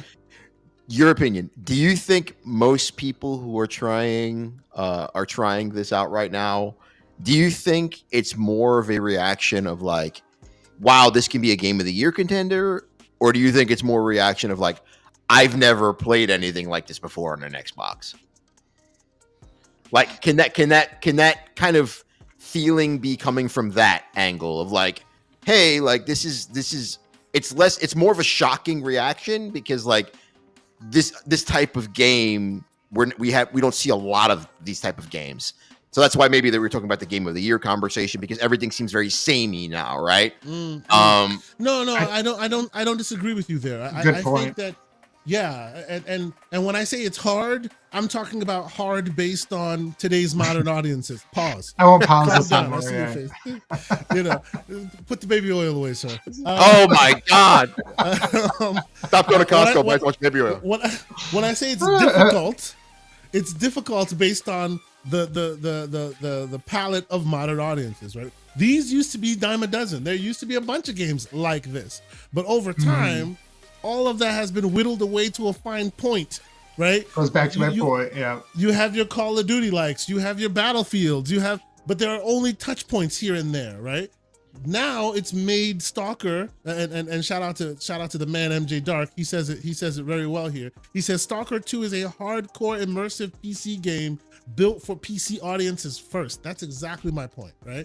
And I know that, you know, I love my console brethren, you know, all are welcome here, but I know that they're trying to wrap their arms around this new contender for that's a fair Xbox point. Game of the Year, right? And I'm just like, pump your brakes, gentlemen, because I have a feeling that what you're going to experience is not something you can hold up and use as a barometer against, say, a Battlefield or a Call of. They are different type of experiences. But not to be negative, if you're open to it, you could potentially, much like how Elden Ring has changed the landscape of how people enjoy those games. I agree with you, OBM. If you're open to it, this could open the door for new experiences that you may not be used to on a console. Maybe they were just shocked that they weren't sitting at a bonfire waiting for enemies.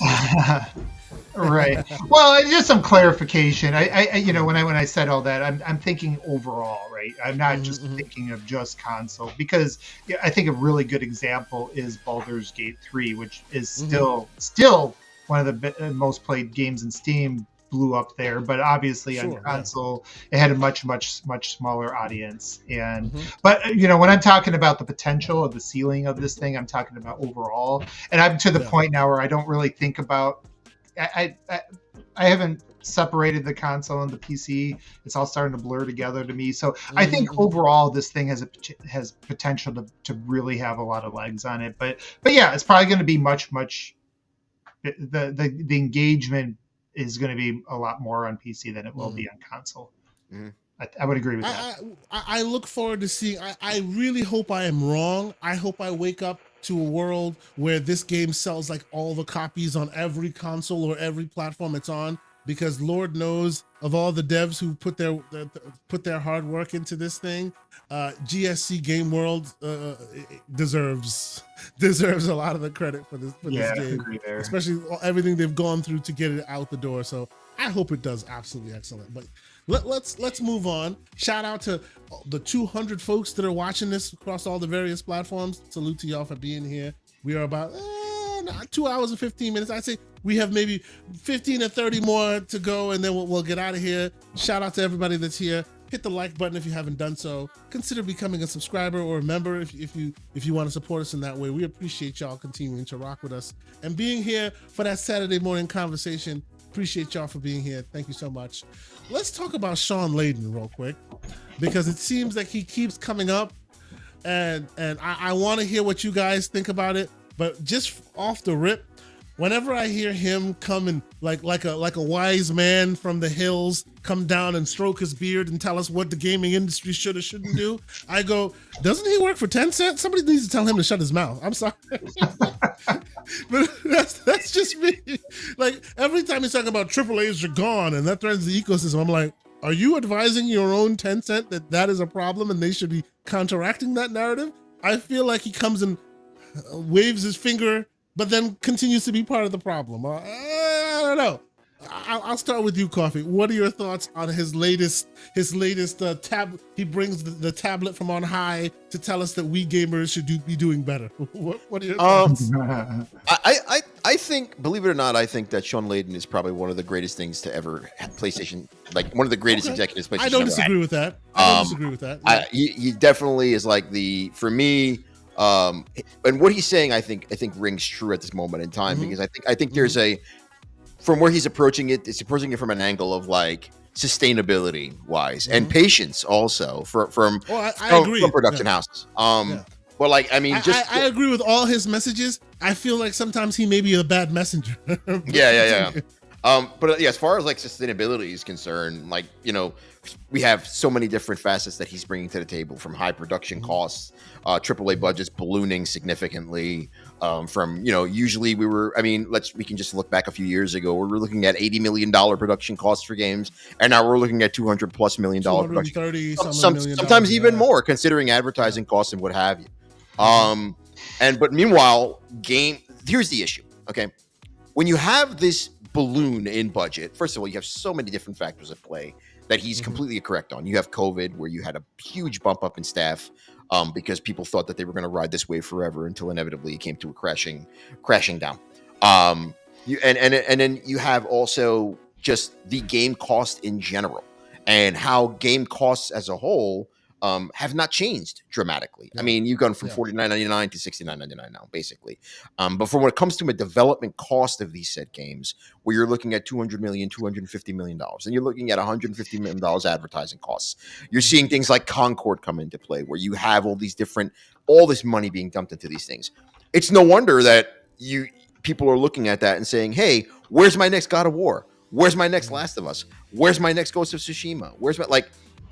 And Sony is not even responding, because there's no way to respond. Because if Sony were to be honest and come out and say right now, we can't give that to you because it's just not sustainable. It costs too much. And you don't people would freak out, right? So I do agree that it's getting a little too much right now, because and this is also Sony's. I'm not going to say this is Sony's fault, but I have to, because they painted a picture when we first played The Last of Us, and we saw the production value, and we saw the acting and what they dumped into it and all these things. They created a precedence for these AAA experiences that are like just Michael Bay type movies, right? Where it's just a popcorn experience, and you could sit there, you can watch the cutscenes in this game, and you don't even need to play it. You can play with your significant other, and they can watch it and be like, so transfixed. What you're saying is they made the $230 million budgeted game the floor rather than the exception. Correct. And now you don't have but they made it. Here's the issue, okay? They made it the floor in an environment where you cannot do that with video game fans. Because the environment as a whole is one where we are very passionate and we are very opinionated. And when you create that floor, but then you create it and you're like, hey, so we sold this to you for $50. Yep. Now we need to sell it to you for 70. Now we need to sell it to you for 80. Now Take-Two's talking about how GTA is going to be $100.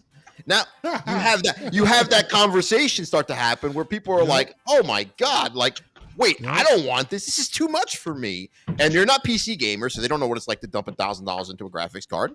They're used to the generalized discussion of going out and buying a console, paying $50 for a game, $60 for a game, and being on your merry way. No, you're not going to be able to do that anymore. The only way it will be sustainable, and if gamers as a whole want to be this driven to keep that price point where it is to release these said experiences in chunks.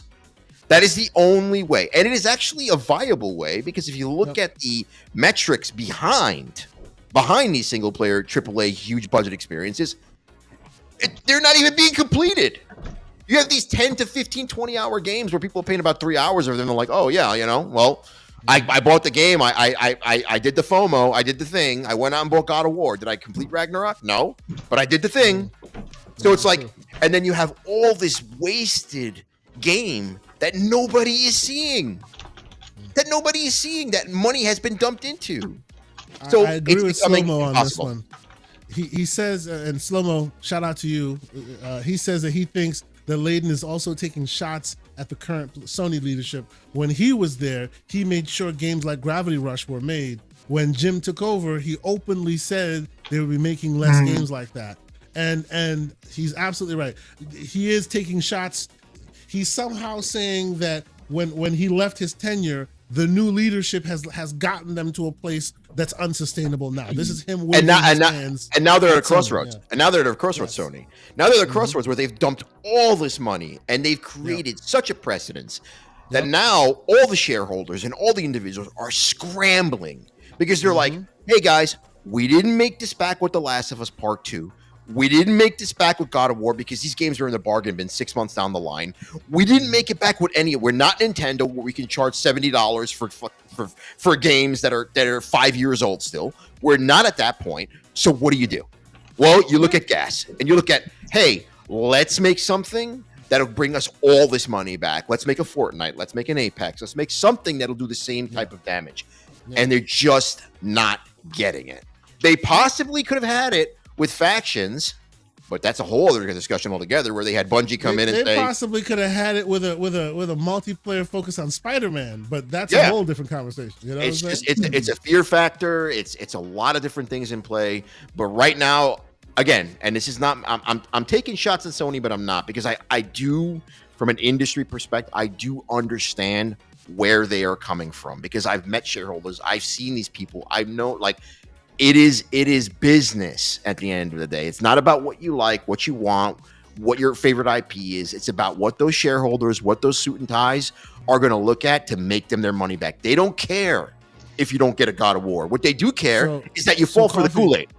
Coffee, you were trying to get an Everbornism. It's not show friends, it's show business. Exactly. Right? Exactly. They do not care about your the storylines and all these things. Shawn Layden, yeah, I mean, he probably had a different mindset, but no, absolutely not. Like, at this point in time, they're like, hey, we need to make our money back. They scrambled. They bought Bungie because they thought Bungie was like, oh, Halo, Destiny, all these things. That turned out to be a flop. They scrambled. They did the Concord thing because they were like, this is a gas game. This is going to bring us all our money back and more. Let's dump all this money. Let's make it a huge thing. That was a flop. We saw what happened 2 weeks down the road. They panicked and they took it off shelves 2 weeks in because they completely panicked. They're going to try and re-release it. That I can guarantee you. And it'll probably falter again. Now they don't know what to do. Now it's just complete scramble mode. So yeah. I mean, anyway, I'm talking too much. No. You're making very good points. What you're describing there is exactly the reason why whenever people talk about historical reference points and they're using that to make inferences about the future, I'm like, you're missing it, right? They themselves mentally, and this can be put forth to Xbox and or PlayStation. The logos are the same, the teams are the same, but the leadership have different mindsets now. It's not about crushing their competition. It's about ROI more than anything else.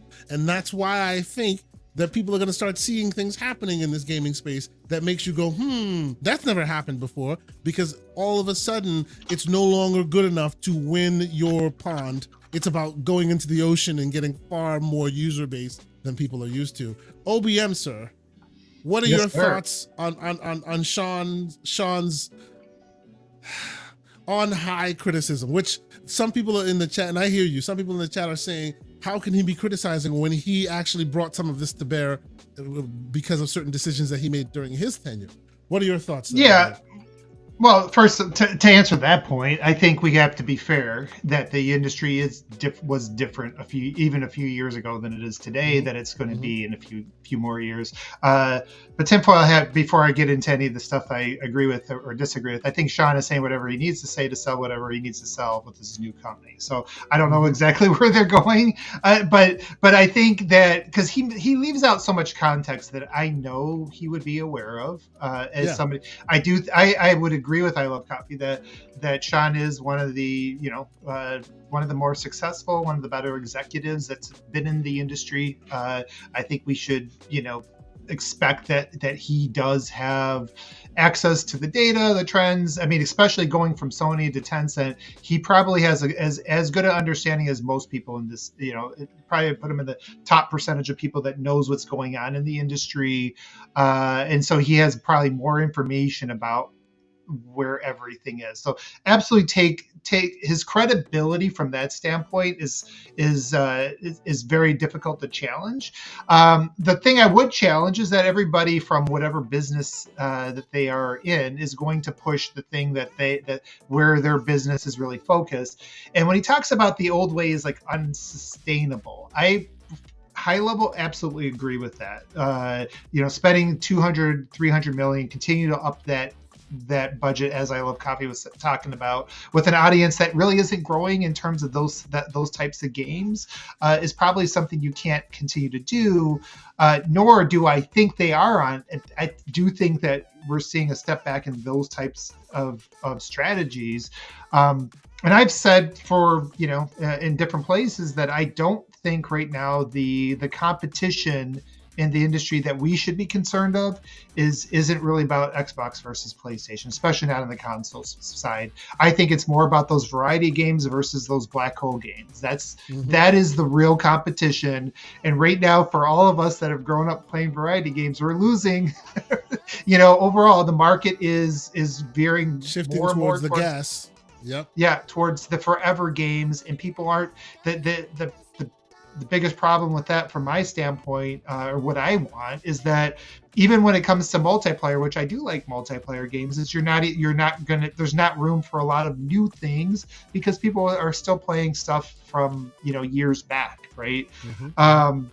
So that is that's the biggest challenge. The number one thing I look at it is those variety games are kind of getting drowned out.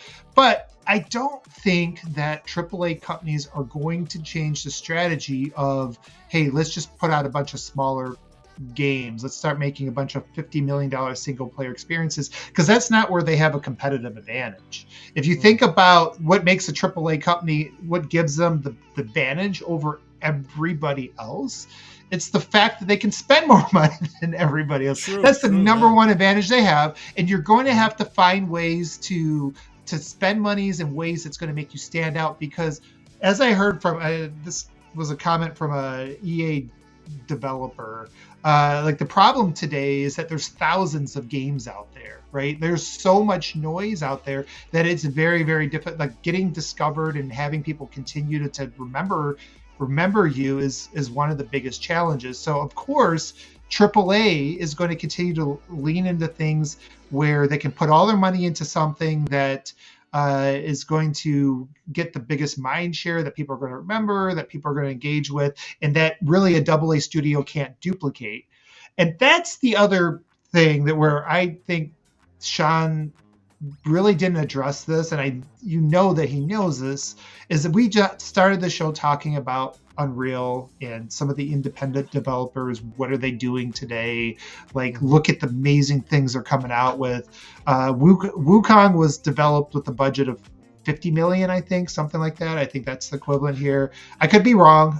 Maybe it's a little bit more, but we're seeing that developers don't necessarily need a studio of 500 people in 6 years to make something that looks very, very AAA on the surface, right? I think the reason why a lot of those AAA companies are still going to make gigantic games, big open worlds when they can, is because they need to stand out. They need to find a way for them to stand out from everybody else, and that's going to continue to be the case.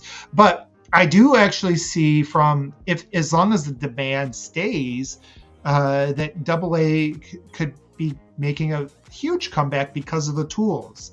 It is we're actually driving down some of the cost. And I know it's super controversial talking about AI, but the combination of AI and tools is going to allow a studio of 20 people to put out a game that looks very AAA. It would have probably been your 7th gen AAA game, right? Your 15 to 20 hour game with super high production values, with characters that look very realistic, detailed environments, good animations, physics. All these things you can plug into UE5, which is kind of becoming ubiquitous, I think, in terms of the tools that people are using. So yeah, I think that's going to bring back in some of the creative, some of the creativity with those high production values that we're starting to see that stuff, right? So I constantly go back to the point that really the battle right now is just figuring out how to sustain a demand for variety games, and that is one of the reasons why I'm such a big Gamepass fanboy. And I don't think it's going to change the industry, but I wanted to I'm hoping there's more avenues to keep those types of things in demand, right? Keep those types of things in demand from large corporations who are going to invest in them. So, but the tools are going to make it more, I think, viable.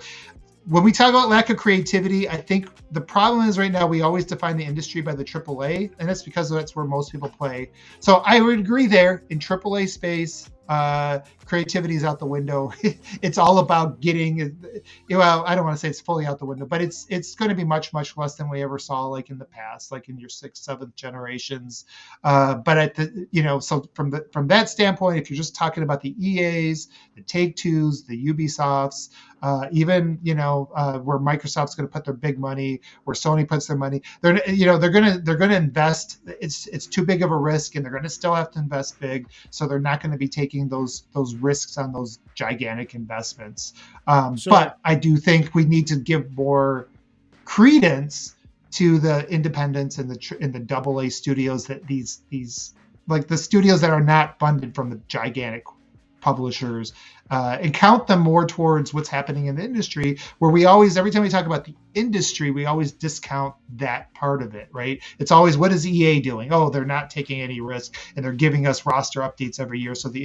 So creativity is dead. And it's like, it's not dead. You start the showcase like every week talking about all these fresh things you're finding. And there's more out there today than there's ever been. It's just about getting them more noticed, right? So yeah. So we'll move on, because I want to talk about 2 more quick things before we hit like 3 hours. But I will put this message from MJ Dark on the screen, and that's just something for us to all think about.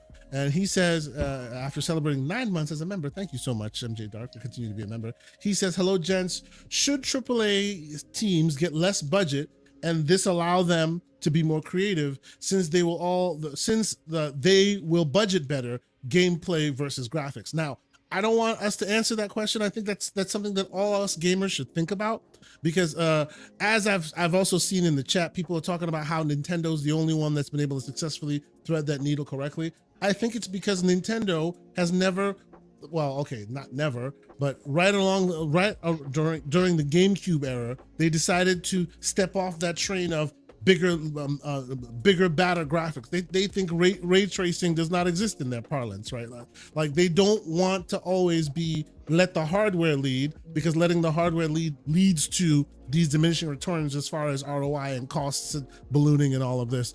It is interesting what MJ Dark brings, because real quick, it is interesting what MJ Dark brings, because in that world he describes, can PlayStation and Xbox take away those things they've given you, consumer? As long as the game is great, now all of a sudden you don't see puddles reflecting in your Spider-Man game, and you'll still be okay with it.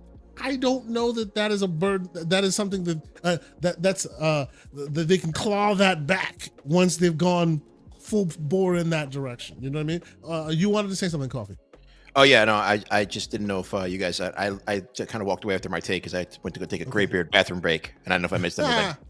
No, you're good. You're good. We're actually going to move on and talk certain Affinity real quick, because that happened, and I want to hear your takes, because I know OBM is here. OBM is a huge Halo guy. I'm a big Halo guy as well. And Certain Affinity has been Halo adjacent for years now. I mean, it is arguably some of the best AAA multiplayer games out there. Obviously, Halo. The best maps you can equate to Halo tended to come from Max Hoberman and his team, which is Certain Affinity. So they've actually been in that Halo business for some time now, and it looks like they've been acquired by Keyword Studios, who's very strange, because when I started doing research on Keyword Studios, I'm like, they do have some studios, they did do some acquisitions, but they're not really a household name even in the AAA space of game publishers. So it's interesting that they are here. Coffee, I'll let you take the first bite at this one.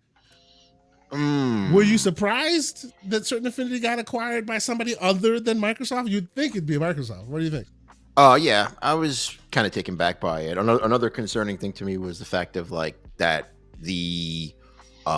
so I've heard rumblings that Certain Affinity was working on a BR in the Halo universe. So obviously, like, I mean, we can all attest to, we can all attest to now the fact that even from former Halo Infinite devs confirming the BR is dead and it's in 6 feet under.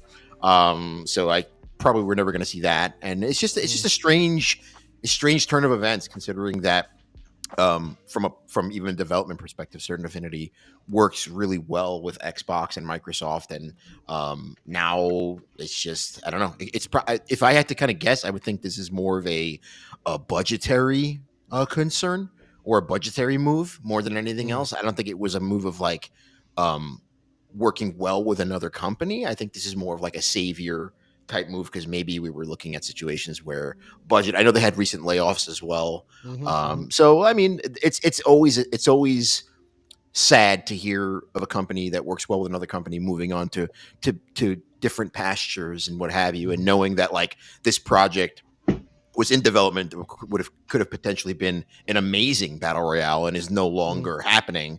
So like it's kind of a a situation that I don't think is good for anything on the Xbox side of things.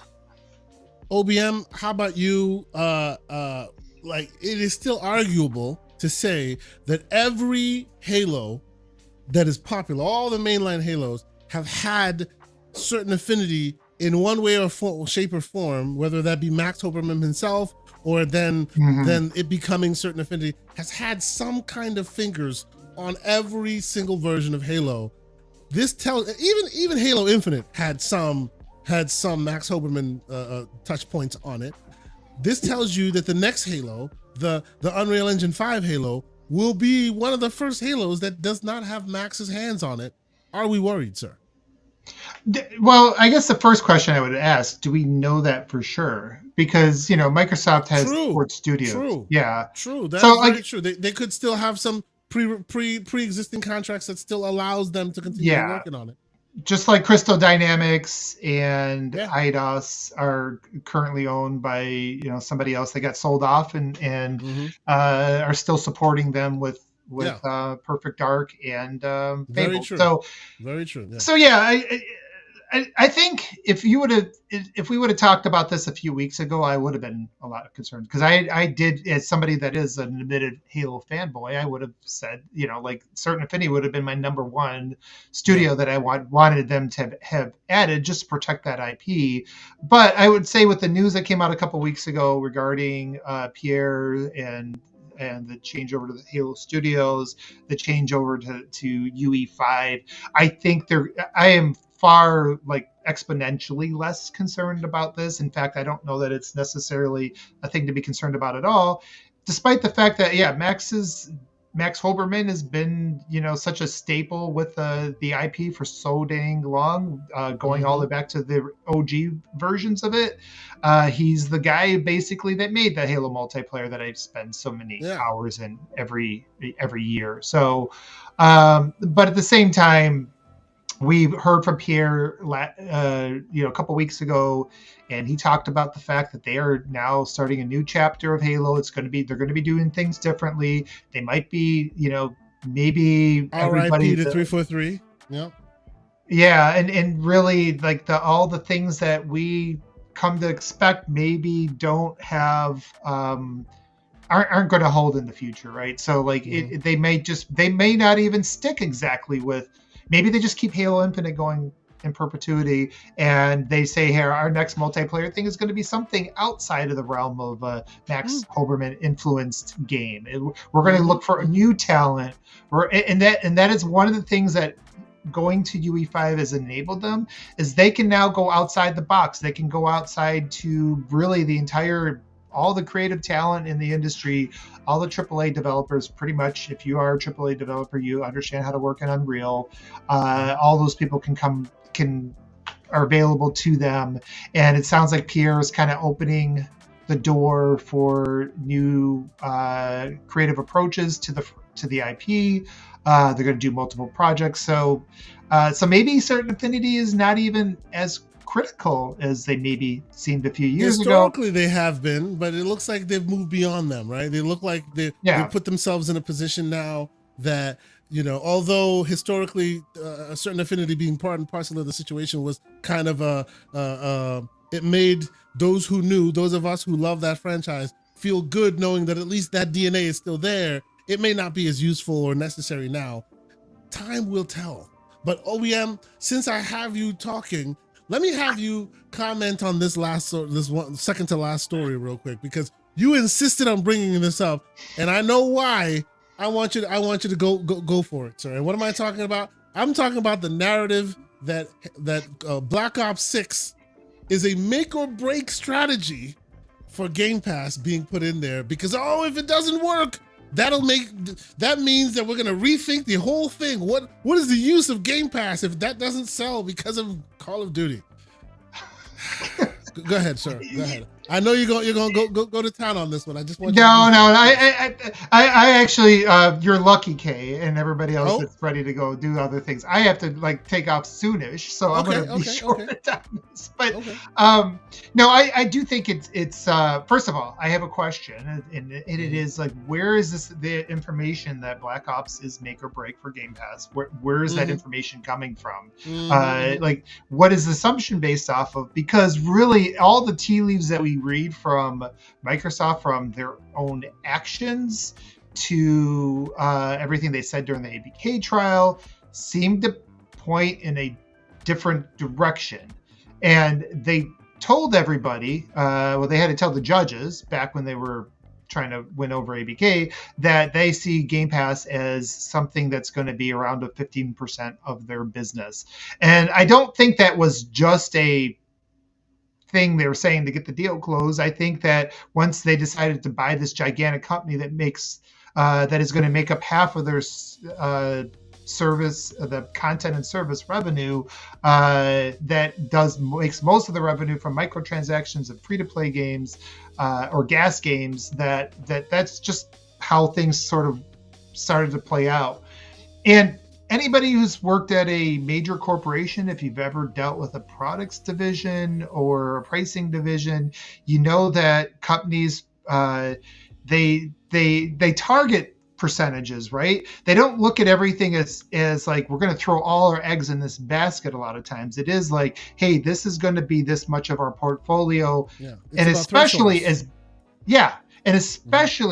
big as a company as Microsoft Gaming is with ABK, you are not going to put all your eggs in the Game Pass basket. I think it might have made more sense to put more, to make that the centerpiece of everything they were doing when the pre-ABK, but they're a different company now. And they've told you, they've showed you that Game Pass is just going to be another thing. And we aren't necessarily trying to lose all of our Call of Duty sales right now by growing Game Pass. And because I also think the other aspect is Game Pass they believe is saturated on console. They've said it. And I think the numbers have bear that out. And they're probably not ready to go all in on PC. They're definitely not all ready to go all in on mobile yet. It's not ready for prime not from time. an infrastructure perspective, that's for sure. Yeah, no, and when those things are ready, maybe that's when they decide to turn on the gas when it comes to their Game Pass push and using Call of Duty as kind of the front of that and trying to grow it. But everything that they've showed us this year, from the fact that they basically doubled the price, if you just wanted to play Call of Duty single player, the price of Game Pass is double from the time that they announced the acquisition of ABK to what it is today. When you double the price, you are saying to everybody that we are prioritizing margin over growth. And so prioritizing margin means, like, if you're going to be in Game Pass and play it there, great. You're going to pay for it. You're going to pay more for it. Otherwise, just go buy it, because sells. We rely on a lot of sales for this IP for overall. So yeah, and it's weird. It's also interesting that we just talked this show about how much money they've invested in all these showcases and these shows and their presence at Gamescom, how they got Metaphor billboards. So they didn't forget about marketing. They clearly have not. But yet we always talk about, the average person doesn't know what Game Pass is. Well, it's clear that today this is not a make or break time for growth when it comes to that. Mm-hmm. If it was, then you would be seeing a lot of advertising for it, but we're not seeing any advertising for it. We're seeing it for other things. We're seeing them invest their money and mind share for other things. So I guess my point is, where does this narrative come from that if Game Pass doesn't double with Call of Duty, that they're going to just close the thing down? It's like, it's worth a lot of, it's making the money. And it especially makes the money when it's an additive thing, like they've said it is. But maybe they're not going to try to oversell the idea of cannibalizing things. Maybe they're happy with where that mix is today. So I got something. How about you? Yeah, go ahead, Coffee. Yeah. So I think this all boils down to, I know there's a lot of doom and gloom articles and stuff out there right now about Call of Duty Black Ops 6 and Game Pass. I think it boils down to turnover, to be honest with you. So, like, if you look at the initial investment of $70 billion for Activision Blizzard, you know that the main thing through all of that was Call of Duty. And that's why there was a big riff on that. That's why PlayStation was pushing back on it. They didn't want it to happen. That's why we had all those articles come out about, like, the potential outcome to a Call of Duty being owned by Microsoft and what have you. If Black Ops 6 doesn't turn or bring Game Pass to that 100 million mark where they want to hit, because I think they're at like 33 million right now. If it doesn't bring it to there, they right now, keep in mind, they already know the numbers. Okay, they're already seeing the change in Game Pass numbers. Maybe they haven't released it to the public, but we're a week away from Black Ops 6, so they're already seeing that uptick if there's an uptick happening. Okay, what I can say is this: is that the only thing that really changes with this is that if Black Ops 6 doesn't push to 100 million subs for Game Pass, essentially that initial narrative, that original narrative that was pitched to Satya and others and shareholders and people who decided to make this plunge or take that money from Microsoft for Xbox to invest into this or make this investment of $70 billion, they just have to wait longer to get their money back. That's essentially what it kind of boils down to. Like, where they would want to get their money back sooner, because keep in mind right now, for Game Pass as a whole, it is very lucrative for Microsoft. It is lucrative than anything else. It is, I mean, I think on average right now they make about $9.50 per sub. They have 33 million subs. I mean, do the math. It's a ton of money. But the question is how quick do they pay back that debt? Because keep in mind, it still is a debt to Microsoft that Xbox. Yeah, they still owe money. That's right. You bring up a really. You keep going, but you bring up a good.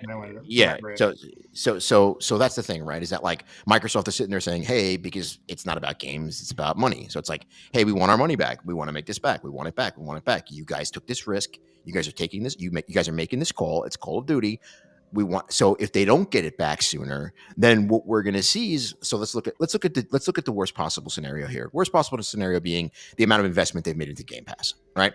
If it doesn't do the turnaround they need it to do with Black Ops, then what I can tell you is this: we probably should expect some more layoffs. We probably should expect some pivoting and org changes and things that are going to be occurring within Microsoft's kind of ecosystem and Xbox's ecosystem and how they do things, just to get to that point of making that money back faster, because with any acquisition, and this is not, I don't want to point out Xbox or Microsoft, or this is with any company. This is business. If you have an acquisition of this size, okay, and the money is owed, all right, if you don't make the money back with the initial risk that you took, then you're going to look to make it back in other ways all the time. And that is going to happen within multiple ways. Like you can see, again, more layoffs, downsizing of studios, pivoting, moving people over to this, moving people over to that, anything. Maybe less in salary for people that are onboarded, things where they can cut costs where they can to make back that money faster. Yeah. They're going to make back the money regardless, because at the end of the day, I mean, if you look at the percentages they're going to be making on PlayStation sales for Call of Duty, Xbox sales for Call of Duty, Game Pass numbers, all this kind of stuff, and the number keeps churning. It keeps moving forward, not backwards, which is a good thing. But I think the biggest question that a lot of people aren't talking about in these articles is it's not about it failing and doom and gloom and, oh my God, Xbox is done yet, all this nonsense people spit. It's about the concept of making it back faster. Right. And there's more ways. Yeah. So like, and that kind of like that sort of dovetails into like some of the things I was saying, that Microsoft was in this aggressive growth mode before they bought ABK. It was like, hey, we're willing to we're going to throw a bunch of money out there. We're going to try a bunch of creative things. Game Pass was the centerpiece of everything at that time. And when you're in growth mode, you're not as focused on margin as you would be once you start to like mature and things like that. There's like in business, and I bore everybody in the gaming audience, but like you have your growth mode and you have your harvest mode. When they bought ABK, they flipped over and basically we need to focus more on the margins and the finances today, and that's just the way it is. And some of that could come from Game Pass subscribers. Some of that could just come from if Game Pass stays flat, but stays just where it's at or just grows a little bit. But Call of Duty sells bonkers and microtransactions are through the roof, then all is well. Like Microsoft today is lumping together. I mean, clearly the heads of those areas are going to have like their own metrics and everything, but overall the investors are just looking at what is our contents and what is our content and service revenue, what is the margins on all that stuff.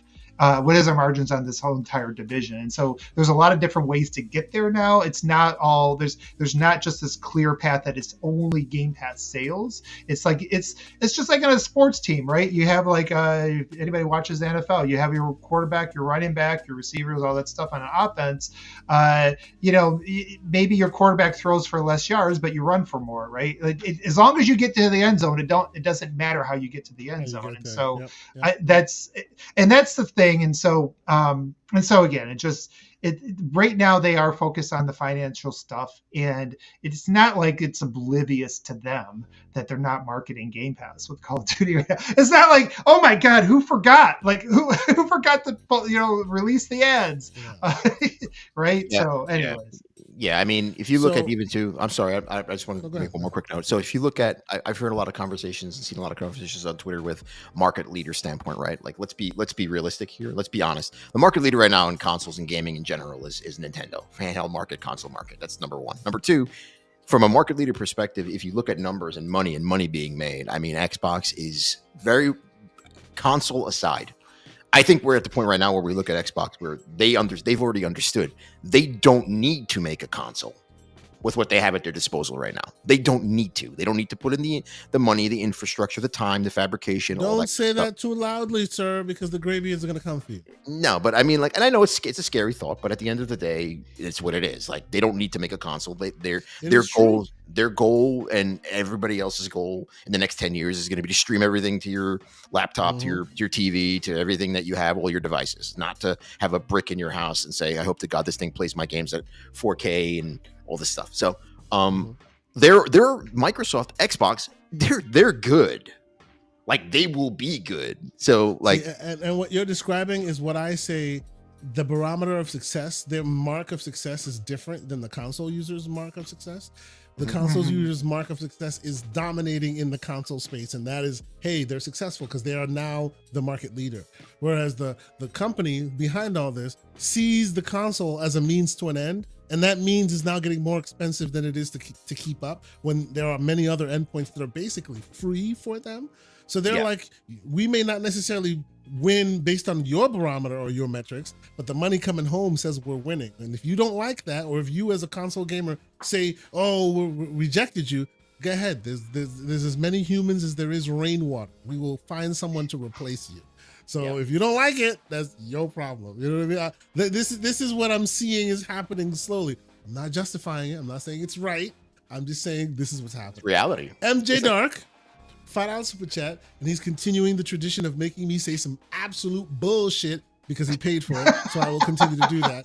He says, Keasante, but Godjima still gets any budget.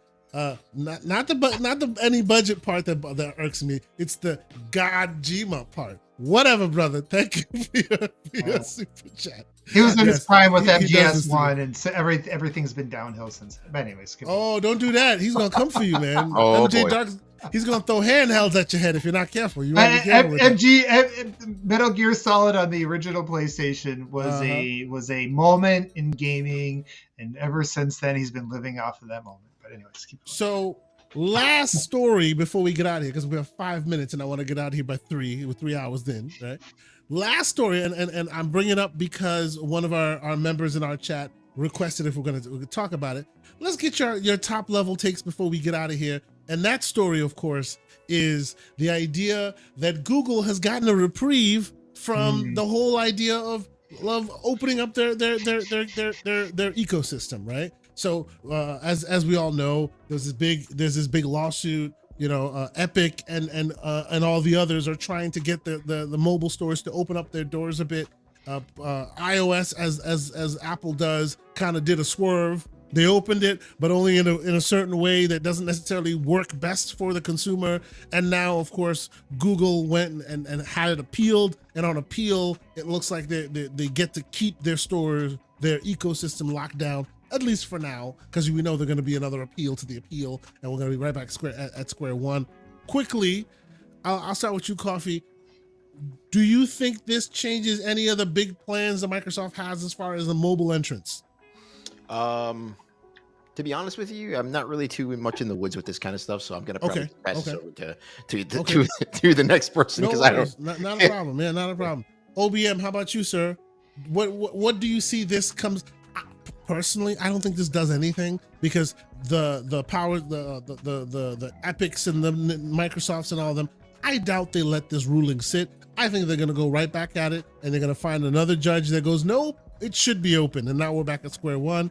But for now, it looks like Google has won something here, where they get to keep their store closed, and some of the big plans may be changing. What do you think? It sounds like it's delayed, right? And again, I'm also like, I didn't get into all the law stuff, and I'll be curious if Hogue has put something out here that gets into detail on it. But right now, I this is one of those things that I don't know that for most gamers, it's going to make sense to live into the moment to moment, week to week, back and forth. That this is going to be something that's probably going to work itself out over time. And it sounds like they've gotten a reprieve in terms of like having a little bit more time to kind of figure some things out. But we don't know where this thing is all going to settle, except that it is a situation where, there's multiple regulators that are going at Google and Apple right now. And it does make a big difference to Microsoft gaming, probably to other ecosystems. I think if you can open this up from a gaming standpoint, I think that it will create more competition in the future. It will, hopefully create more opportunities for newer gamers to discover, branch out a little bit from what, I think the end result will be impactful, but right now I wouldn't necessarily get too caught up in where it's at to know where it's going to actually be. I agree. This is not the final decision. This is another pit stop for the battle that's to come. It is what it is. But I think we'll leave it there because we're about 3 hours now. And I think that's a nice place that we will leave it. OBM, sir, always a pleasure having you on the show. Always great to have your takes on the show. You know, the level-headedness, you know, people want the war. I think the war is over. The war has been over. And you and I seem to connect on that. You know, we have to spend our time putting our arms around our fellow graybeards and telling them it'll be okay. Where can people find you? Like take off the face paint, put down the sword. Yeah, put it down. Game. You know, the pitchforks can go away. It's all right. You know. Yeah, man. No, okay, like always, you know, we chat beyond this, and it's always a pleasure talking to you and Mr. Everborn as well, because you guys always bring a bit more detail, nuance, you know, bring up topics that, you know, not everybody's covering, and always love having those conversations, whether we agree or disagree. Conversations are always fun. So appreciate you bringing me here. I love coffee. It was great to meet you. Yeah, for sure. I think this is the first time, man. And, you know, something about like that New York accent always kind of, you know, like it has that gravitas to it, you know? So, yeah. Try. But yeah, if people want to find me right now, it's still on Twitter. I'm going to call it Twitter, not letting certain people win. Damn right. Damn right. Yeah. Mother_1. So MUTHA_ONE. I'll probably have to explore some of this Blue Sky stuff too. It seems like in threads, people are jumping over and giving some of these a try. So next time, maybe I'll have some of those accounts for people to find me. But that's the main place for today. Until next time, I'm here. Thank you, sir. Always a pleasure having you here. I love coffee, sir. This was a great appearance. Appreciated your takes on things. I know you're moving and shaking around in the background. You're maybe new podcast projects and things going on. Tell the people where we can find you. Tell me where we can keep up with your ongoing stuff. I'm going to be launching a podcast pretty soon, trying to get that put together and make it make sense for guests and time frame wise. There's so many podcasts and like just trying to make it fit with guests that I want to have on. You can find me at I Love Coffee 1983 on Twitter. I'm going to be just sitting here eating my bagel, drinking my coffee like the New Yorkers do. But I appreciate being on this show. I appreciate you guys, just letting me be on here and rant a little bit. And it's been a pleasure. Great conversation. We'll definitely have you back when the Everborn saga returns. Always great conversation. It's gonna be a little too much New York for you if you do that. Oh no, come on now. It's all good. I appreciate a good New York back and forth. It is what it is. I appreciate that. Thank you so much for being here. This was an awesome conversation. I appreciate you, sir. And yeah, when the podcast is off the ground, let us know. We would gladly love to promote your stuff here and let people know where to keep their eyes on your stuff as well. As for me, you can catch me immediately. You can catch me today, I think at 6 Eastern Standard Time on the Xbox Era podcast. I have been asked to join Special Nick. We're doing a Commander Master Chief and Keys back and forth thing. So stupid. What? Master Chief needs some somebody to keep him in line. So good luck. Clearly needs somebody to keep him in shape too, from what I've been hearing. What I will say is I will take that whole comparison thing seriously if we have a podcast on Halloween where Nick comes as Master Chief with assless chaps. Because then he's Master Cheeks, you know what I'm saying? Shit. Then I'll take my role more seriously. Until then, though, yeah, that's where you'll find me on the show this evening. So check us out there. You can actually find us on thegamingcircle.com, which venture I've been taking a little bit more seriously than since I started it. You go there. This is thegamingcircle.com.